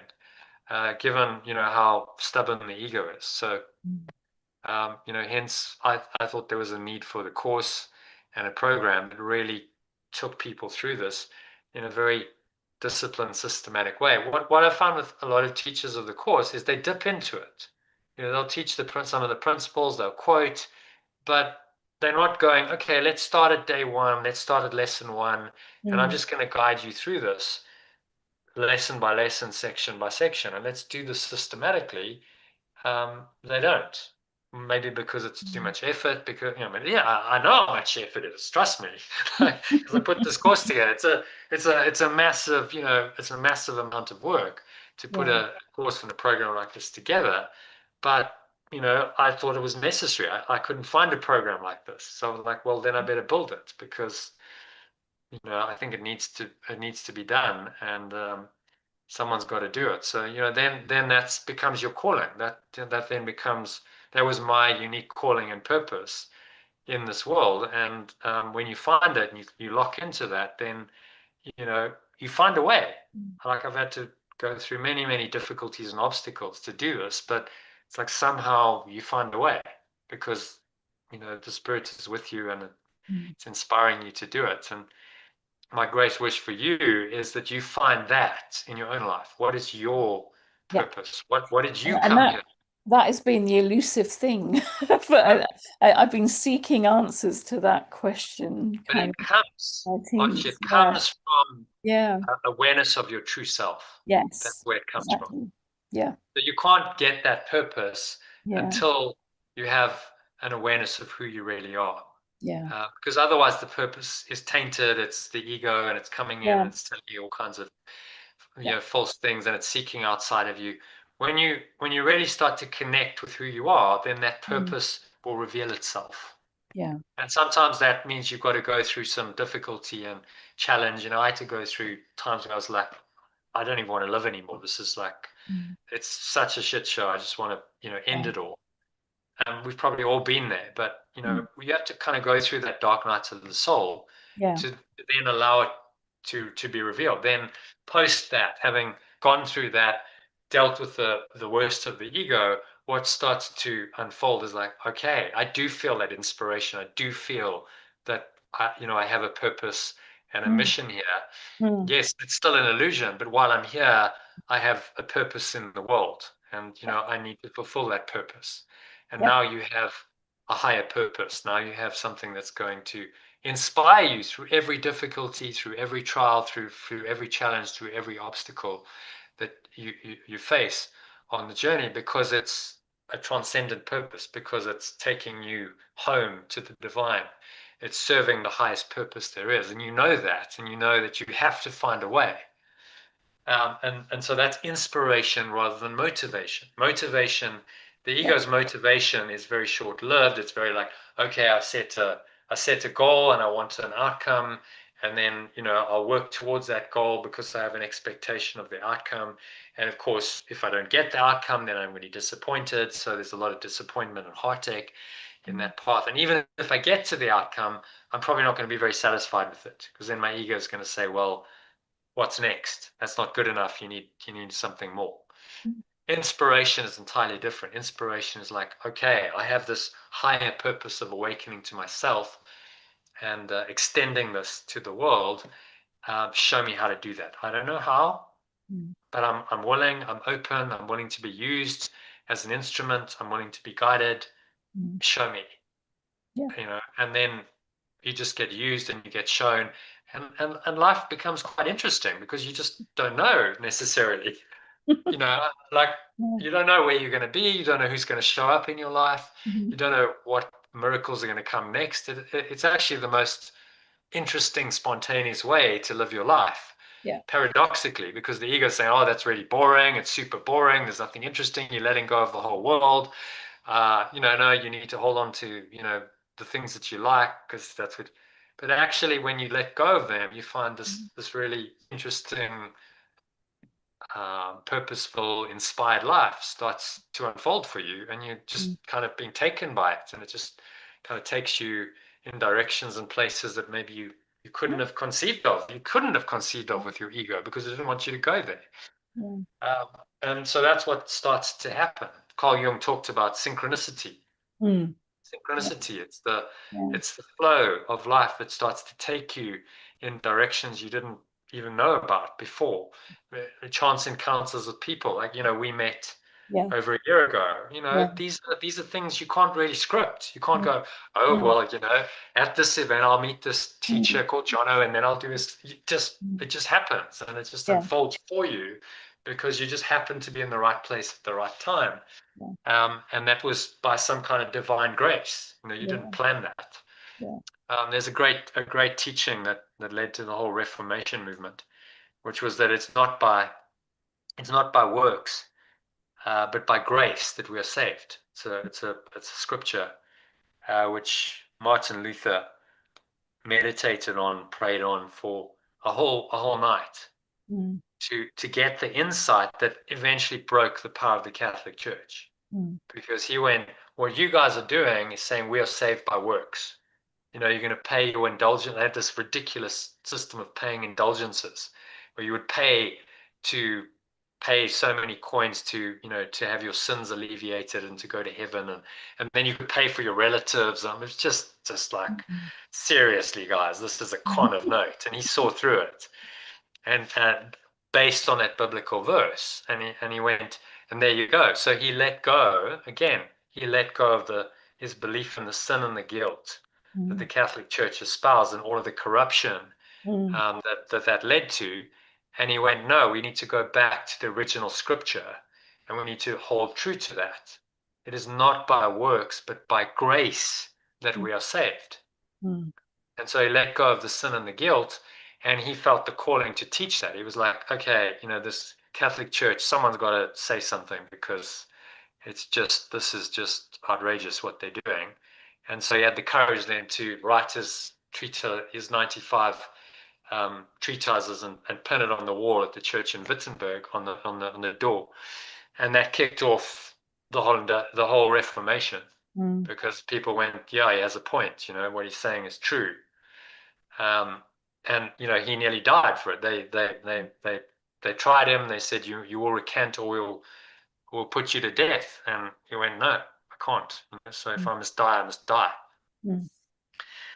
These are people who inspire us. It's like, okay, that's pretty hardcore. But that led to the entire Reformation of Europe, and that led to the breaking of the power of the Catholic Church, and that led then to the Industrial Revolution, the Renaissance and the Industrial Revolution, and all of that came from one man's insight and his courage to stand for that insight. Again, he did something, he took powerful action, but it was based on letting go of the old and allowing the new to come in, and based on a mystic experience in one night. Most people don't understand this, but history has changed in those inner moments. When you have an epiphany like he had, and you have the courage to act on it, it changes the world in ways that he probably couldn't have understood. He just he just knew he had to do it. Otherwise, he couldn't say he was a servant of God. He had to do it. And it all worked out in the end. But I'm sure he had some very, well, you can imagine when they said, right, you have 2 hours to think about this. You will recant or you'll be put to death. Like, no pressure. And he said, in those 2 hours, that's when he found God. Because the Spirit came to him and said, right, I will be with you. You need to stand true to your principles. What you're doing is right, and I will show you a way. And it did. His mentor came and hijacked him, and he didn't die. But he could have. I mean, he was that's what absolutely could have happened, and he probably thought it would. But he had the courage to say, okay, I'll take this all the way. If I have to die, probably a gruesome death, they probably would have burnt him at the stake or something, or ripped him apart. I'll do it, because the truth is the truth, and someone has to stand for it. So, we live on the back of these people. I just go, huge respect, huge honor to these masters who've come before us, who have walked the path, and they've suffered in ways we can't conceive of. Jesus probably being the greatest example of that. Geez, just like when he said, "Okay, not my will, but thy will be done," I'll go through this process of crucifixion because that's what's needed. Mm. Not because he needed to be punished, but because it was a demonstration of the power of spirit to overcome the darkest consciousness of the ego. You know, the world changes. The world changed fundamentally when he did that. Mm. And you just go, well, okay, I'll follow someone like that. That's why, you know, he's my teacher, because I go, okay, you know, when the chips were down, you took it all away. You know, you went beyond what any human being should have to do. You did it. Yeah. And that's been misinterpreted by Christians going, oh, he died for our sins. No, Mm. he did that for you to awaken you. He Mm. didn't say, I've died for your sins and now you don't have to do any work. He did that to show you the way out of your own darkness and the way out of your own suffering. So even when it gets really, really dark, the light is still there and forgiveness is still there. And that power can ultimately overcome any darkness. Anyway, I could go on and on about this, but let's do the introduction, I think. I'm not sure I have time for the preface, so read the preface on your own. Mm-hmm. I've sent you this document. It's in the first email. Mm-hmm. So check it out, read it. So give you a really, really nice introduction to the course and what it's about. But this is like the really summarized version of this introduction. It's 1-2 paragraphs. So what we're going to do is we're just going to read this. Read it in the original. So that's in the black, and then the alternative is in the gray below. So is Dawn still with us? Dawn, if you one of you read the original and then the other read the alternative, just sentence by sentence. I found that's the most effective way of doing it. So you get the translation kind of real time. I was going to ask Dawn to unmute. Dawn, you still with us? Yeah, cool. So yeah, if you can read maybe the original, this is the Course in Miracles. Archie, read the alternative, just sentence by sentence. It's pretty short. There's just 2 paragraphs to go, and we'll discuss at the end of the paragraph what it means. This is the Course in Miracles. And then I read. Yeah. Yeah, So this is a course in correction. This is a course in corrections. So the miracle is a correction. It's an interesting translation, isn't it? Yeah, it's interesting because I've also heard that a miracle is a change in perception as well. It's a correction of your perception. That's what a miracle is. Yeah. And that correction leads to sometimes manifest results and sometimes it doesn't. But a profound correction, like we just discussed with Martin Luther's experience, led to a profound change in manifest reality. It changed the entire world because he corrected a misperception in his own mind and then was willing to go and extend that and teach other people that correction. Yeah. Which is then, that then becomes your purpose. Teach it. Once you've learned it, come back and teach it, because that's what people need to know. If you've had a profound epiphany, teach it to others so that you're paying it forward. And all the great, greatest masters, teachers of the world have done that. They've taught it through not just through their words, but through their actions, and they act in integrity to that, even when that means maybe they're going to die. Yeah. That's the extent of the integrity. Yeah. Okay, so let's carry on. Number 2, it is a required course. Number 3, only the time you take it is voluntary. 4, free will. Yeah. So just one at a time, Dawn. Oh. Yeah. Okay. It is a required course. That's the same. So, yeah, that's the same. It is a required course. Well, so what does that mean? That means that everyone is required to take it at some point. Yeah. Right? Whether you take it now, or whether you take it at a later stage, that's what he says in number 3. So read number 3. Only the time you take it is voluntary. Yeah, only the time when you take it is voluntary. Yeah, that just clarifies it. When you choose to take it is voluntary. So you can choose not to do it. You could choose not to do it for many lifetimes, but eventually you will take the course. Whether it's through this form, A Course in Miracles, or whether it's through another form, it's the same thing. It's awakening to who you are. That's the course. That's the required course. Free will does not mean that you can establish the curriculum. Free will does not mean that you can establish the curriculum. 5. It means only that you can elect what you want to take at a given time.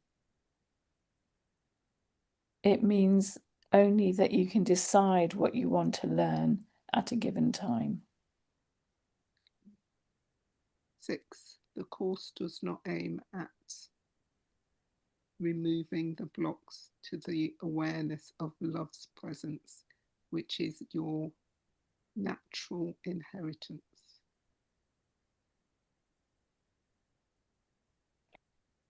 Oh no, have I missed out a line? Sorry. Yeah, the course does not aim at teaching the meaning of love. For that is beyond what can be taught. For that is beyond what can be taught. Yeah, and it's the same. The course does not aim at teaching the meaning of love, for that is beyond what can be taught. Okay, 7, sorry. It does aim, however, at removing the blocks to the awareness of love's presence, which is your natural inheritance. However, it does aim at removing the blocks to the awareness of love's presence, which is your natural inheritance.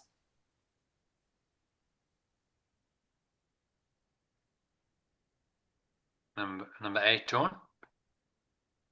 The opposite of love is fear, but what is all-encompassing can have no opposite.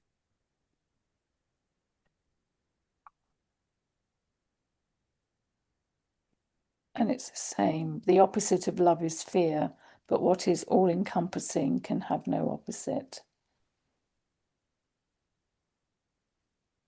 Can have no opposite.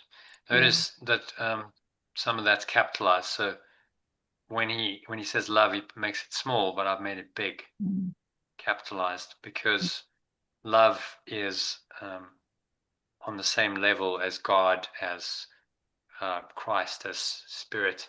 So it's capitalized. Anything capitalized refers to the ultimate reality that's beyond this world, which is why I capitalize it. And the course's capitalization is very questionable. I think the editors didn't quite get that part right, because it gets confusing. So love, so God is capitalized, but love isn't. But hang on, God is love, so they're the same. They're in the same order, so then they should both be capitalized. So I've done that kind of thing, which is subtle, but it makes a difference, because very, very many people get what's called level confused in the course. So what are we talking about here? Are we talking about love of the world or love of God? But the course is using small l. So does that mean? And we want to just try and be consistent. So I've tried to eliminate some of the inconsistencies that happen. Remember, this was dictated to Helen Schuckman, and so she had to write it down. Yeah. And the way it was transcribed, she wrote it down with small letters, and that was never corrected in the editing.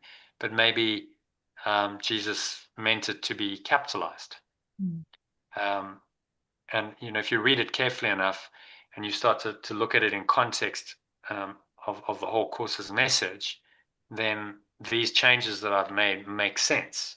Now, of course, purists are going to go, "Oh, how dare you change this? It's a sacred text," and whatever. I go, like, that's nonsense. It's not a sacred text.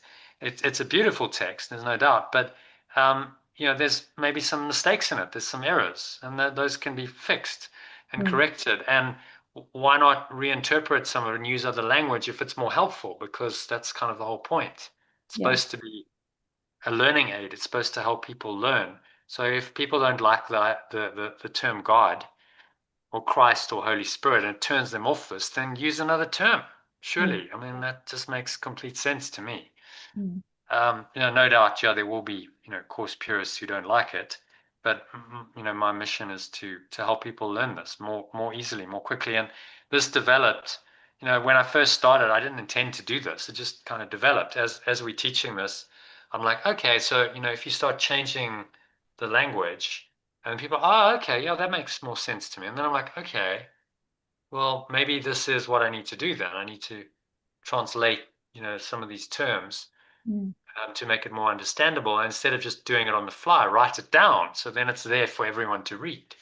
Yeah. And this is how this unfolded. It was like, it's a massive project. I mean, translated the whole course. Oh yeah. It's taken years. I was like, okay, you're just going to do that. And it's like, 1,600 pages of information translated, but I've just done it over years. So as I've taught the course, I've done it, and you just saw I made a change there because I'm like, oh, okay, so I can just tweak that and change. So that's what I do. It's an editable document, and then it's changed, for the next iteration of the course, and that's how it's I've got to where I've gone. Just small little changes, ongoing in the moment.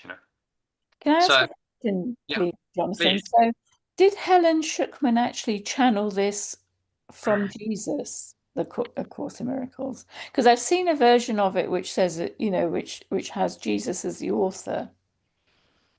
I'm just curious. So it was a kind of rapid dictation that was given. It's explained in the preface of how it came. Yeah. So read that. But to summarize it, there were these two people, Helen Schuckman and Bill Bedford, yes. who weren't particularly spiritual. They were living in a very competitive environment, wasn't very happy, and one day, Bill was on. They were on their way to another disciplinary hearing in New York, and he just turned to Helen and said, I'm just really tired of this. There must be a better way. And so he'd asked for something higher to come in, and she agreed with him. She said, yeah, he was quite surprised. She said, yeah, I agree with you, and I don't know what it is, but I'll help you find it. Yeah. And so in that moment, there was like a meeting of minds and a joining where they said, okay, we open to something else. And she obviously had some intuition and could tap in. And so Jesus chose her. And I think there's a very good reason why he chose her. So it wasn't channeling as such. Channeling is like the entity comes in and takes over that person's mind. She was fully aware of what was going on.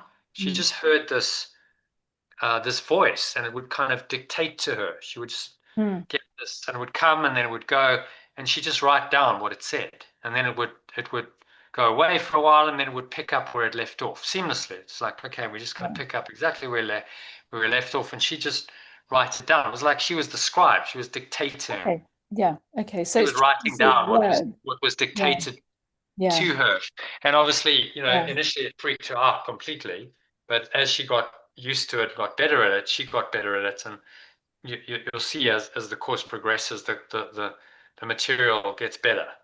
The first 5 chapters, she was still kind of learning, but she had great difficulty accepting the message. She never really fully accepted the course because her ego was in revolt. It was too strong. Bill Thetford probably accepted it much more than she did. And eventually she died of cancer because, as she said, I'm in the ridiculous position that I don't believe in my own life's work. Well, that's going to create... Well, it's going to create massive... I didn't realize that. Yeah, okay. It's going to create massive internal conflict, then leads to something like cancer, because she knew on one level that this was her life's work and it was important, and she needed to do it, but on another, she didn't agree with the teachings. She couldn't accept them personally. Right. So that's a massive split in your mind. Massive internal conflict, which is going to lead to disease in the body. And she got cancer and died. She was quite a highly strung person. So she died in her 60s, I think. But she'd done what she needed to do. This was her work, and Jesus chose her and Bill because he knew that they would treat it seriously because they were academics and they had that academic rigor. They would write it down properly. They would edit it. They would get it published. Yeah. If he'd given it to some hobo, it may not have, it would have just not necessarily seen the light of day. So he chose them wisely because he knew that it would then manifest as it has into A Course in Miracles. And in America, I think he chose America because it was the place that it was most needed, and also because it has such an influence on the rest of the world. It started there, and then it's expanded out from there. If it had been given in South Korea or something, or an African country, it just wouldn't have had the same impact. So it's all divinely inspired and intended. Even the publishing process, they couldn't find a publisher until Jesus said, well, the people who are going to publish it are people who commit their lives to it. And they went, how are we going to get a publisher to commit his life to this? And then they realized that it was them that had to publish it. They had to dedicate their life to it. And once they got that, then the next day the funding came. Some guy in Mexico had sold a bit of land, and he said, look, I want to donate the proceeds to publishing the course. It was exactly enough to get it published in 3 volumes. They published it as the text, the workbook, and the manual for teachers. Enough to do the first few hundred copies or something, which is what got it out there. So the whole process was divinely inspired. I mean, she's talking about the dreams she had before. She had strange images, and then suddenly this voice comes in and says, this is the Course in Miracles, please take notes. And she's like, okay, what am I going to do about it? So she phones Bill and says, like, what am I supposed to do about this? He said, well, just write it down. Write down what it's saying, and bring it into work tomorrow, and we'll look at it. And so she needed his encouragement to do it. Otherwise, she probably would have gone, I'm too freaked out by it. So it made no sound, but it seemed to be giving me a kind of rapid inner dictation, which I took down in a shorthand notebook. So she was the scribe. She was just literally this voice. Jesus figured out how to speak into her mind, in that she could then interpret into words. She could then write it down as the scribe, and somehow he figured out how to do that. And she was obviously the right person to do that. And we can't really understand these things. Someone once asked me, so how did Jesus learn English? I can't really answer that question. I think he downloaded it. It's just like, when you're at that level, it's like, well, I'll just download the module and I'll just plug it in. It's beyond human. Yeah, I hadn't appreciated that it was actually Jesus. I just thought it was kind of universal wisdom that was. Well, it is, but he identifies himself as Jesus, or Yeshua, as I prefer calling him, because that was his real name, in very early in the course, because that gives it credibility. That's like, okay, this is coming from possibly I believe the greatest master who's ever lived, who took, he's done things that no one else did, like crucifixion, the resurrection, the miracles he did. Just he was just an amazing master who never wrote anything down. Interesting, and a lot of them don't. Their disciples wrote it down. So what you're getting in the Bible is very secondhand. The disciples wrote it down.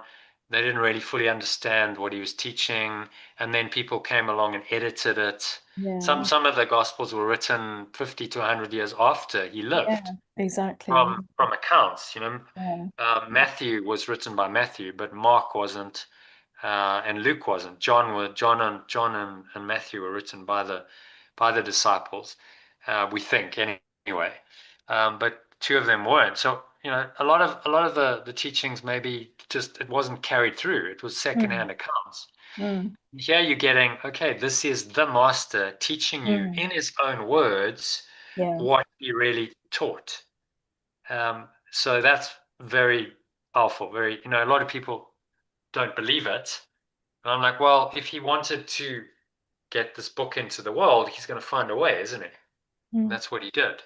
And he had to wait 2,000 years to write it because he obviously realized the world wasn't ready for it until 50 years ago, when this started coming in 1965. It was finally finished in 1972 and published in 1976.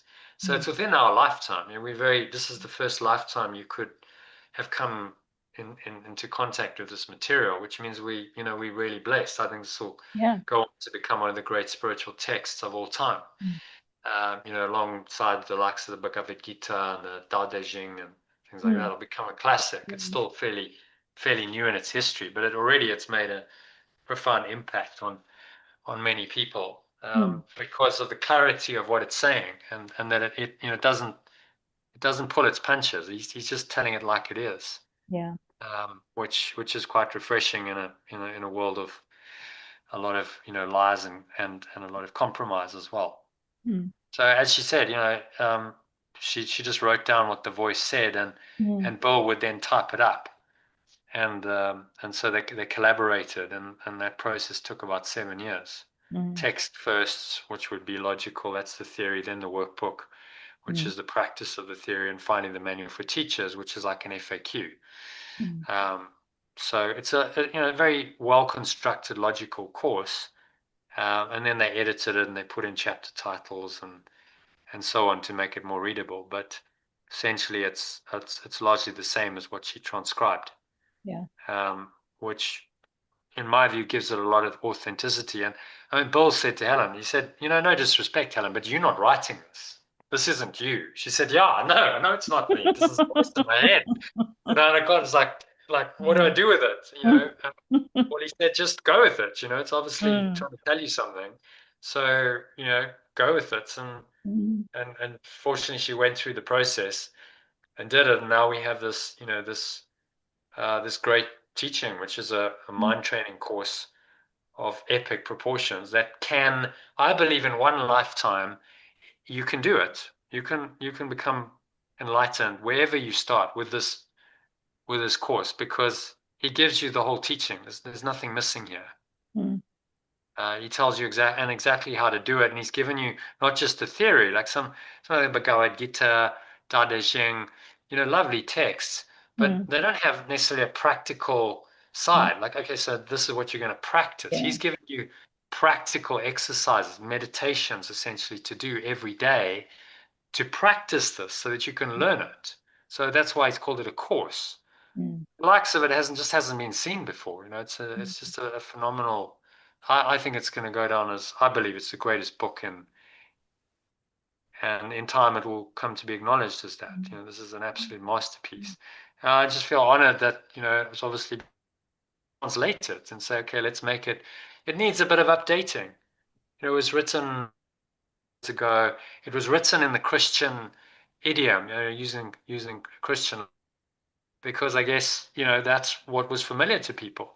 It was like, okay, let's use something that's familiar to a large part of the world is Christian, particularly in the US, it's mainly Christian. So I'm going to use that, resonate with it. So then use different terms. So I believe, I've been inspired to do my part because that's what's needed. And now what's needed now is, a variation on that. It's continuously evolving, and, we all have to play it. And if you find your part and you plug into that, then you find your purpose and your meaning. It's as simple as that. And this is all part of it. What I can say is you write on purpose right now because you're exactly where you need to be right now. And so it's going to unfold, and it's a done deal. You'll find it. Your searching will be over very soon. This is all part of the process. So yeah, then she just talks about the text, the workbook, how it all works, how it all fits together, and the manual for teachers as an FAQ. So it is a systematic mind training program to help you to undo your ego. And what it says is radical. What it says is, nothing real can be threatened, nothing unreal exists. Herein lies the peace of God or perfect love. That is profoundly challenging to the ego and the entire world. Nothing unreal exists, right? So it's all an illusion. It's not a new teaching, but I think that the distinction with the Course is he's woven in psychological concepts. It's kind of a mixture of this Christian spirituality, Eastern mysticism with the non-dual illusion, with modern psychology. Things like Carl Jung talked about projection, and he's blended that all together in this quite unique way that just kind of works and it makes sense. And you start then understanding it in a way that no one has explained it before, so that you connect the dots and you start going, okay, whether you look at it from a psychological point of view or you look at it from a non-dual perspective, or you look at it from a Buddhist perspective, any of these perspectives, it's the same thing. It's the same truth. Actually, it's just one truth that's in everything, and you start to see that everywhere. And then the Course is just your foundation, your reference point, but you start to see it everywhere. So like I can do a Buddhist and go, oh, okay, yeah, I see. I see where it's the same truth, it's the same teaching. It's just phrased in a different way.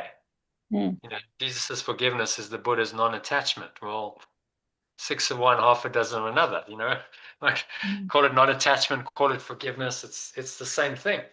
Different modalities. The Buddha taught meditation through the breath. Jesus taught prayer, but prayer is meditation. So were they really teaching anything different? I believe Jesus went to the East and he learned Buddhism and he brought it back. He learned all this stuff in the East. He'd been exposed to these ideas and then just reframed it for his particular culture and society. And then, it now becomes a different religion, but it's not really anything different. It's just how we perceive it to be different. As he says, the world of perception is the world of time, of change, of beginnings and endings. It's based on interpretation, not on facts. It's the world of birth and death, founded on a belief in scarcity, loss, separation, and death. It's learned rather than given, selective in its perceptual biases, unstable in its functioning, and inaccurate in its interpretations. That kind of tells you what perception is. And before you read something like this, you don't really understand even what perception is. But this makes it clear. He's saying, okay, you have this thing called perception, but it's just your perception. It's not reality. Yeah. But you think it's reality. That's the whole problem. Yeah. But if you can question that, then you can undo these perceptions, open yourself up to a different kind of perception based on truth, and then your mind changes and your world changes. And then he says, maybe let's read this because it's quite important. From knowledge and perception, respectively. Do you want to read that, Archie? Yeah, so from knowledge and perception, respectively, two distinct thought systems arise, which are opposite in every respect.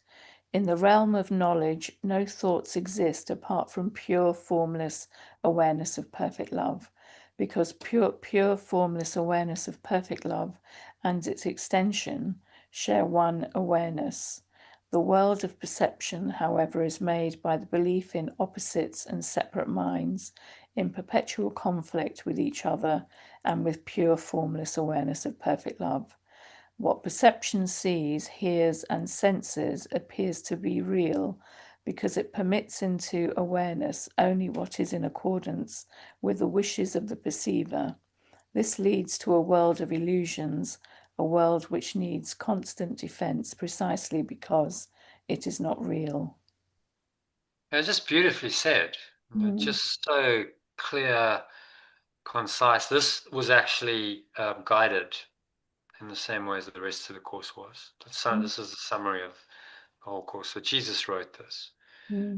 Just making this clear distinction between these two thought systems, knowledge, which is truth, and perception. And he's saying you'll never reconcile them. You can't reconcile the world of perception with knowledge or truth because they're opposite realities. Mm.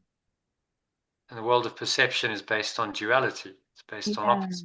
But it just makes me think again about the word truth, because again, you know, I've heard people argue that there is no absolute truth and we have our own personal truth, you know, kind of And that's again. one of the, he addresses all this in the text. He says that's one of the laws of chaos. Yeah.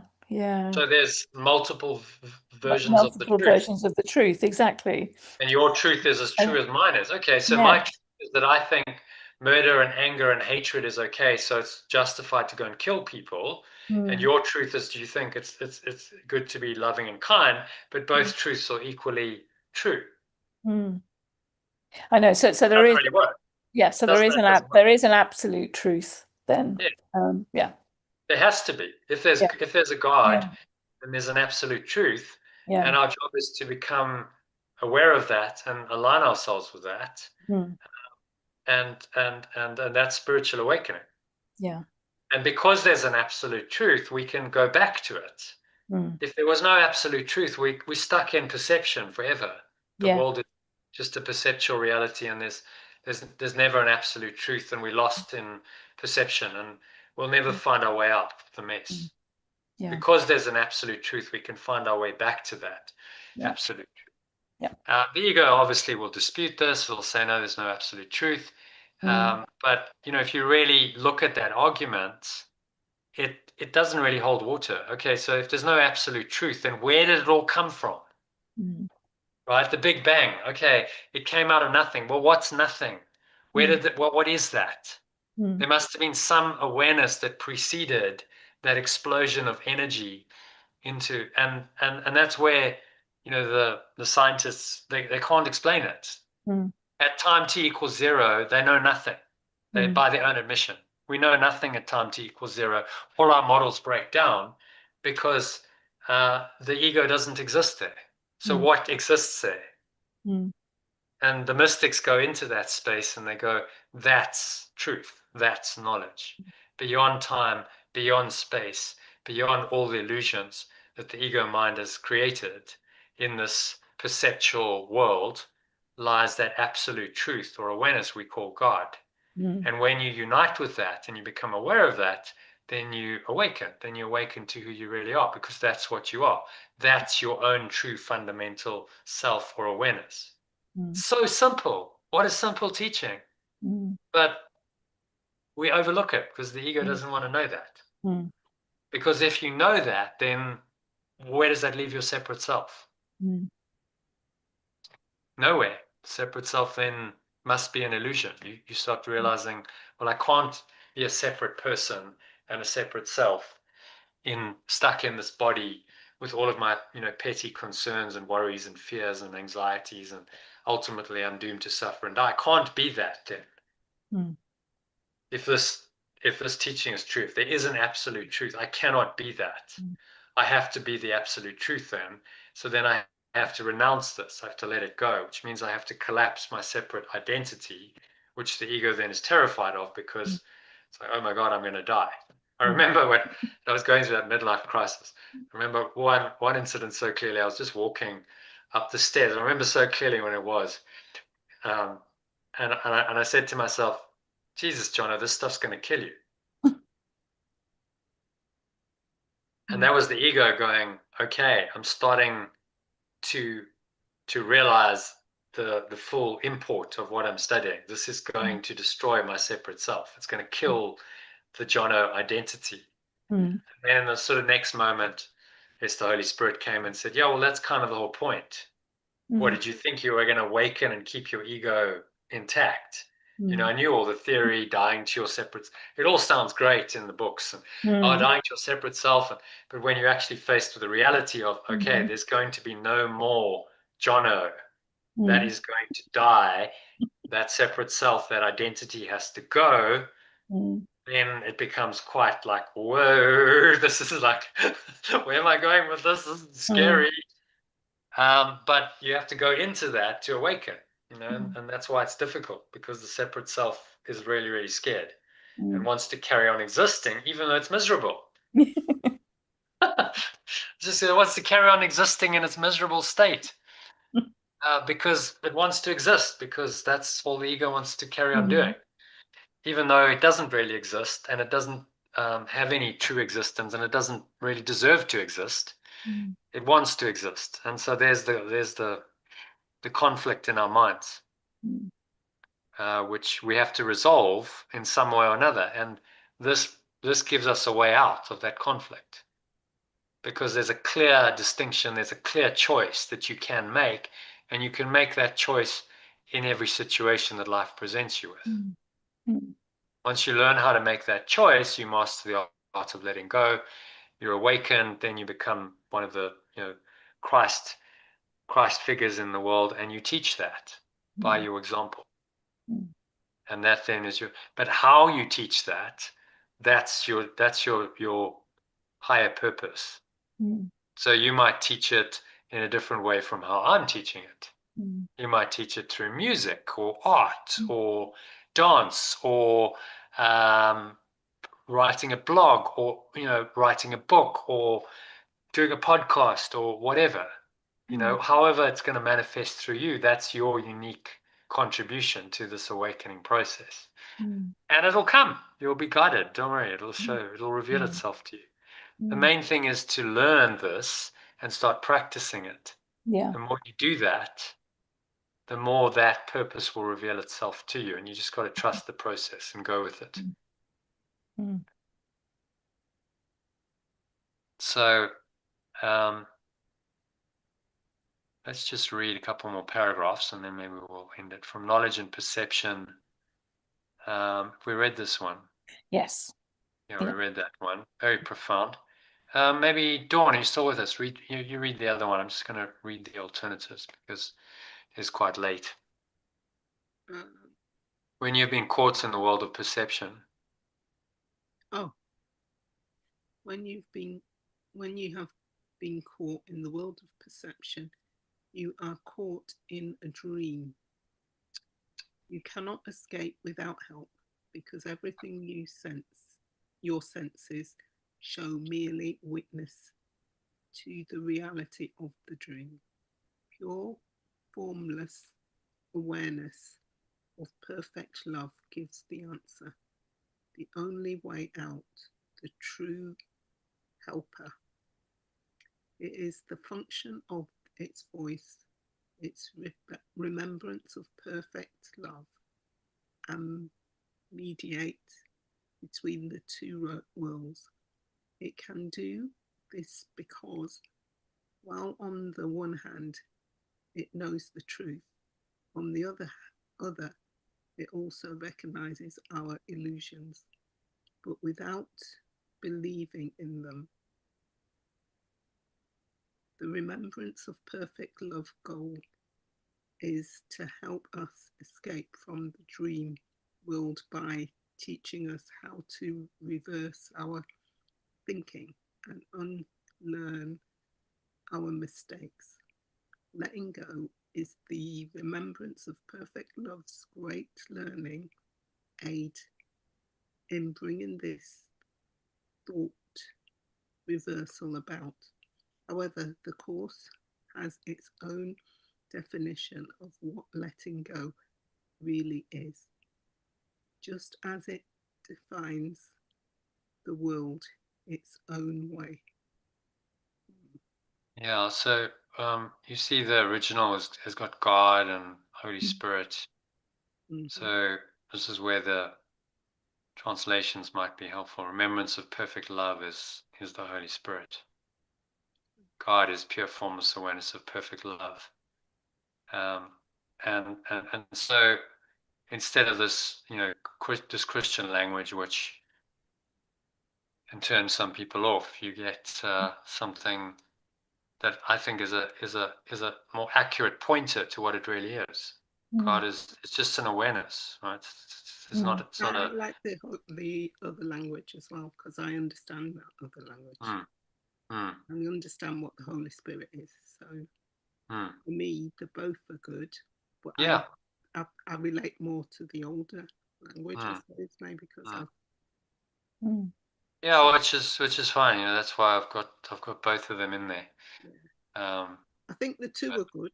The two Yeah. helps you, you know, if you get stuck, Yeah. kind of makes it more Yeah, understandable. you got an alternative version to read to go, okay, so this gives me an alternative perspective of it, which changes, you know, the way you understand it, perceive it. Mm. So, you know, this continues for the entire course. I've started it here in the preface, and every section, every lesson is done in this way, an original, alternative. So you read it, when you're reading it, you know, you read it twice. Read it there, and you read it here. And if you didn't understand something in the original, then often you'll understand it here. And if you still don't understand it, then we talk about it. Say, okay, so, you know, what does that mean? I have someone who did the course 5 years ago. Now we just do one-on-one sessions where he goes, okay, so, you know, I'm reading the text, and he highlights a paragraph, and he says, I'm not entirely sure what that means. And then we discuss it. And there's these little like subtleties and nuances that come out of it. And then he's like, oh, okay, now I get it. So, you know, you can really, you can learn a lot from just understanding one or two sentences. So that's that profound, the course. I mean, you see the profundity of what's been written. So the world we perceive merely reflects our own internal frame of reference, the dominant ideas, desires, and emotions in our minds. Projection makes perception. I mean, that's a radical idea, isn't it? Projection makes perception. So I'm projecting all this out, and then I'm perceiving it as real. I project it all out on one level, but I don't know I'm doing that. Then another part of my mind perceives it as real, and now I perceive that the world is really outside of me when I'm projecting it. Well, I mean, what an illusion. And I'm caught up in a loop. I project from a certain state of mind, my separate self, which creates a certain kind of world. Then I perceive it from the same frame of mind, and now I make it real. And so I reinforce that idea, that self-concept that's going to project more of the same. And I get caught up in that loop. And that's why it's so difficult to escape, because projection creates perception, perception reinforces projection, and we just go round and around and around, and you get more and more caught up in that very, very tight, narrow, limited way of thinking. You notice as people get older, often they get very narrow, very contracted, because it's the same thinking over and over and over again. And until you start letting go of your perceptions, you can't undo it. So that's why letting go of perception is so key, because you start breaking that cycle. Jesus is saying, okay, if the projection makes perception, you can't really do anything about the unconscious projections, because they just seem to happen. Stuff happens, things show up in your world, but you can change your perception of it. Start with changing your perception, because then you break the cycle. And you're starting to then question the mind that has projected it, and starting to say, well, maybe this isn't true. Maybe I've created all of this just to punish myself, but that's ridiculous, because I don't deserve punishment, because I'm just perfect love. So maybe this whole thing doesn't hold. And you start collapsing the whole mechanism of the ego, projection, perception, which eventually gets you out of it. So very, very psychologically sophisticated, this course, in a way that most other teachings aren't. You know, it's like, okay, so really understanding how the mind works and explaining it. So we look inside first, decide the kind of world we want to see, and then we project that world outside, making it the truth as we perceive it. There's your versions of the truth. We'll say this is true. No, it's not true. It's just your perception that you believe is true. Let's be very clear about that. We make it true by our interpretations of what we are perceiving. If we are using perception to justify our own mistakes, our anger, our impulses to attack, our lack of love in whatever form it may take, we will perceive a world of evil, destruction, malice, envy, and despair, right? Because that's what's within us. And then you notice people with heavy egos, then they look in the world and they go, oh, this is terrible. And they get obsessed by the news, and it's terrible. And we're on our way to World War III, and Donald Trump is terrible. And, or, you know, what? It's like, well, because that's what's within you. So you must then perceive it as outside of you. Mm. And people who are more kind of awakened just go, well, so what? It doesn't really bother me. Mm. Donald Trump can do whatever he does, so what? Does it really affect me? No. So just let it go. All this we must learn to let go, not because we are being good and charitable, but because what we are seeing isn't true. Mm. So there's the logic of it. It's not true. So then you got to let it go because you're just valuing what's not true. And if you value what's not true, then you're in a dream world. You're in an illusion. Mm. We've distorted the world by twisted defenses and are therefore perceiving what is not there. As we learn to recognize our perceptual errors, we also learn to look past them or forgive. At the same time, we are letting go of our false self-concept, looking past our distorted self-concepts to the self that pure formless awareness of perfect love extends in us and as us. Very, very profound. You're looking past your own self-concept that has projected this entire world. Mm. When you forgive or you let go of your misperceptions, you are collapsing your separate self at the same time, Mm. which is why forgiveness or letting go is the greatest technology for spiritual awakening, because it undoes the separate self that has created the entire world. Mm. And then it frees you from this whole ridiculous cycle of projection perception in a way that nothing else can. So it goes to the very, very heart of the problem and it undoes it at its root, which is a separate self-concept that's not true. But he knows to get to that directly is very difficult. So you need to deal with the perceptions of that self-concept. You need to let go of those as they arise, and then you will automatically start undoing the projections. And eventually you realize that it's all just an illusion and you really don't need to come back here at all. You let go of the body and you're done, right? You just don't reincarnate because you're like, well, the whole thing's completely ridiculous. To come back into a ridiculous, crazy, insane dream is just pointless and futile.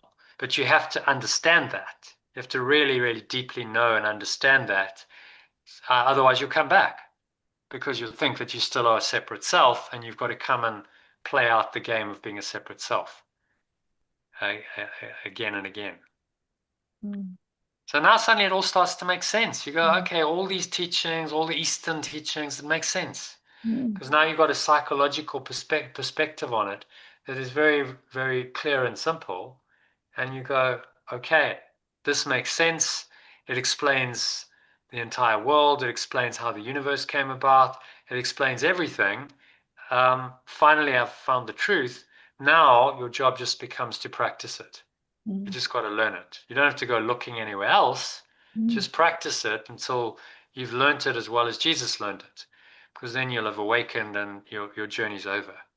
So it's about going deeper, not going wider. Some people still, I knew my ex-partner and her mother used to go out to a new spiritual talk pretty much every night of the week. I'm going, you're just wasting it. It's like just like seeking for something out there instead of going, let me find the teaching that works for me and go deeper into that and really practice that and learn that. And that's what this course is all about. Okay, so let's see, I've got a few more paragraphs to read there, quite a bit. How are you both feeling? Do you want to call it there? Because it's quite a lot. Yeah, so it's already like 11:15 here. It must be 1:15 where you are. So it's been going for nearly 5 hours. So yeah. So let's finish it with this last paragraph and these 3 lines really. Just read that and then we'll have a brief discussion and close it out there. So if you want to read the original, Archie and then Dawn read the alternative sentence by sentence. Yeah, okay. So this course can therefore be summed up very simply in this way. Nothing real can be threatened. Nothing unreal exists. Herein lies the peace of God. Alternatively, in 2, this course can therefore be summed up very simply in this way. Nothing real can be threatened. Nothing unreal exists. Herein lies the peace of perfect love.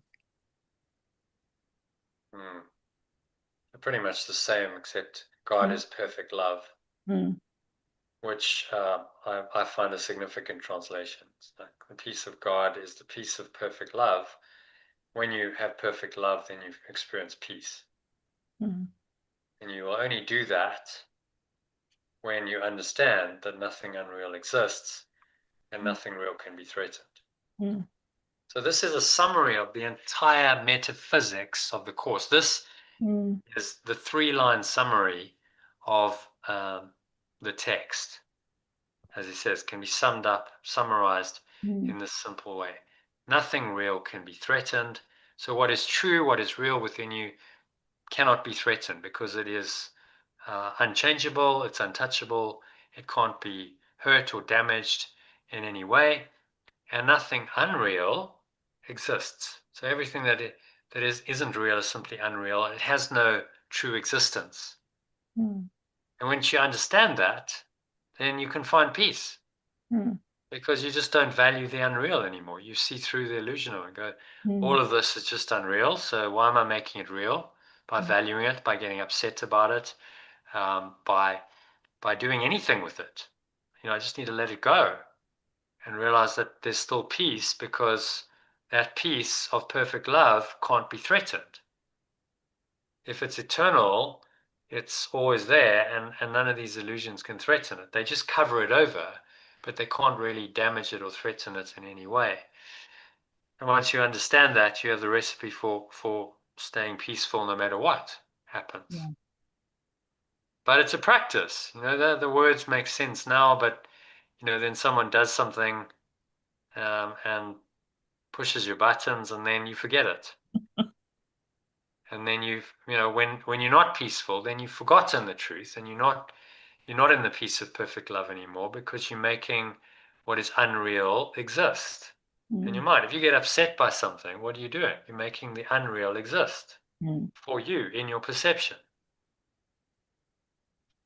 So Jesus is just saying, well, don't do that. It's going to hurt you. Stop doing that, because that's the cause of all your suffering. If you will listen to me and hold to the truth, then you just won't suffer no matter what happens, because you just won't value it. Only your perception of it makes you suffer. Even if you have a physical sensation you could call pain, your perception of it is suffering. If you didn't perceive it as suffering, it wouldn't be suffering. Because the ego will say, well, hang on, I've got this terrible physical pain, I've got an injury, I've got an illness. What about that? It's your perception of it that makes you suffer. So a great master called Ramana Maharshi, he died of cancer, but he didn't suffer, because he didn't think it was a problem. It's like, so he has cancer, he's like, well, this is just the way my body's going to exit, and it's fine. I've got no problem with it. His disciples have the problem. They go, oh, this is terrible, master, we're losing you. He's like, I'm not going anywhere, because I'm not really a body, so what's the big deal? There's no problem here. Have you learned nothing yet? I've been teaching you my entire life that you're not a body, and you still think I'm a body. It's like, duh. You can understand why Jesus got a bit stroppy with his disciples from time to time. He's like, are you so thick that you don't get it? I've been teaching you, you're not a body, and yet you still think I'm a body. But the ego is very persistent. We're hardwired into believing that we're bodies, and to undo that belief is going to take a lot of mind training, a lot of practice to really understand this, which is why he wrote A Course in Miracles. It's why it exists. It's why Art of Letting Go course exists, because it's going to take you time and effort to learn it. Mm. It's a simple teaching, but to practice it and apply it in every moment without exception is quite difficult. Mm. Not the easiest thing in the world to do. Mm. So that's your task for the next 6 weeks, and hopefully ongoing thereafter for the rest of your life. Mm. So shall we call it there? Any final thoughts, comments, or questions? Oh, maybe let's just read the key message, actually. So what I also do is I summarize the sections of the text and the lessons, and then I give a key message. So you get 2 alternative versions of it, plus you get a summary version and a very short, succinct key message, which is kind of how we study. So I've tried to make it like, okay, this is like the study guide. You can read it in the original and alternative version. You can read it summarized, and then you can read the key message. And all of that hopefully helps you to understand it, because that's really what it's about, understanding it on a deeper level. So Archie, maybe just read that as the key message to close it out. Okay, so this course is a required course in corrections, although I choose when to learn. This course is a required course in corrections, although I choose when to learn it. It does not teach the meaning of love directly, but helps me to remove the blocks to my awareness of it. Love has no opposite. When I realize this, I will only be aware of when I realize this, I will only be aware of what is real, and in this recognition, I will find the peace of perfect love. Yeah, so there's quite a nice kind of simple summary of the same thing. So you kind of go, okay, well, maybe that makes more sense than nothing real can be threatened and nothing unreal exists. Herein lies the peace of perfect love. But you've got to understand also, he says it in these ways because he's wanting us to really think about it. Mm. Wanting you to go, okay, the language isn't familiar. I have to think about it a bit. It's like a Zen koan, if you're familiar with the Zen. Yeah, what Zen comes to teacher. mind is in when they say like water cannot wet it, it's got that kind of ring to it for Yes, me when exactly. you know, What is the sound of one hand clapping? yeah, And you it's kind of yeah, go, okay, there is no sound. So is this a riddle or what? So yes, it yeah, makes you think about it, question your existing perception of reality, and maybe see something different. mm, That's the whole point. mm, So that's what he's doing. mm, The words are designed to help you to question your existing perceptions of reality and then undo them. yeah, And so that's why it's useful reading the originals rather than just the summaries. I mean, the summaries are there to help you, mm, but that doesn't mean you should just discard the original. Read mm, the original, read the alternative version, read the summaries. By the time you've done all of that, you'll have a much better understanding of it than you originally would have just mm, reading the original. mm, But what tends to happen also when people read the original, and there's no sort of break in it, is they just zone out and just go to sleep. So they start reading and just after a couple of pages of the text, they're zoning out and they don't even know what they're reading. You say, what did you just read? I don't know, I read it, but I can't really explain it because I'm just kind of zoning out. And there's a reason for that, even if they were perfectly awake before they started reading it, because the ego doesn't want you to learn this stuff. So mm. one of its best defenses is just to make you go to sleep and make you zone out. So just be aware of of that tendency, and that's why I do it in chunks. So if you just do it in little bite-sized bits, do a Yeah, lesson a day, you do the text, one section of the text a day, which was maybe a page to 3 pages, sometimes 4 if it's really long. So it's not massive amounts. I'm not expecting you to like read a whole chapter. Just mm, read that, put focused attention into that. It might take you 10, 15 minutes to do it properly, and then you're done. And then just learn that. Just like really go, I've got that section. I've really gone deep into it. I haven't just like skim read it. You don't skim read A Course in Miracles because you're just not going to understand it. Read it, reread it, read it in an alternative, think about it. You can also pause and reflect. You know, so you get a profound verse like nothing real can be threatened, Mm. nothing unreal exists, herein lies the peace of God. That's like, reflect on that, you know, go, okay, so let me think about that. Just reflect on it, let related ideas come, and you might spend 5 minutes just contemplating that. Mm. So you do it, you know, in an unrushed fashion. It's not something to be speed read, because it takes time to absorb these ideas and concepts. And so I encourage you to do that. Start, if you haven't read this whole thing, then read it tomorrow morning. And just read every day, read your section of the text this week, and then next week we'll start with the lessons. So that, you know, you just start getting into a rhythm and a pattern with it. And you'll find that it's actually not that daunting. Some people love the text and it's really daunting. When it's broken down like this, it's not really. It's actually quite simple. I hope you'll find it that way. Okay, so yeah, any final thoughts, comments, any questions about any of this that I've shared? It's quite a lot. I know there's a lot here, but you know, I try to break it down for you into daily bite-sized bits so that you can just follow the guidance every day and just, you know, just learn it by doing it. If you have any questions, feel free to message me on Telegram or WhatsApp. And if you join the live sessions, then just ask. You know, we have an expression in every live session. You can ask any questions.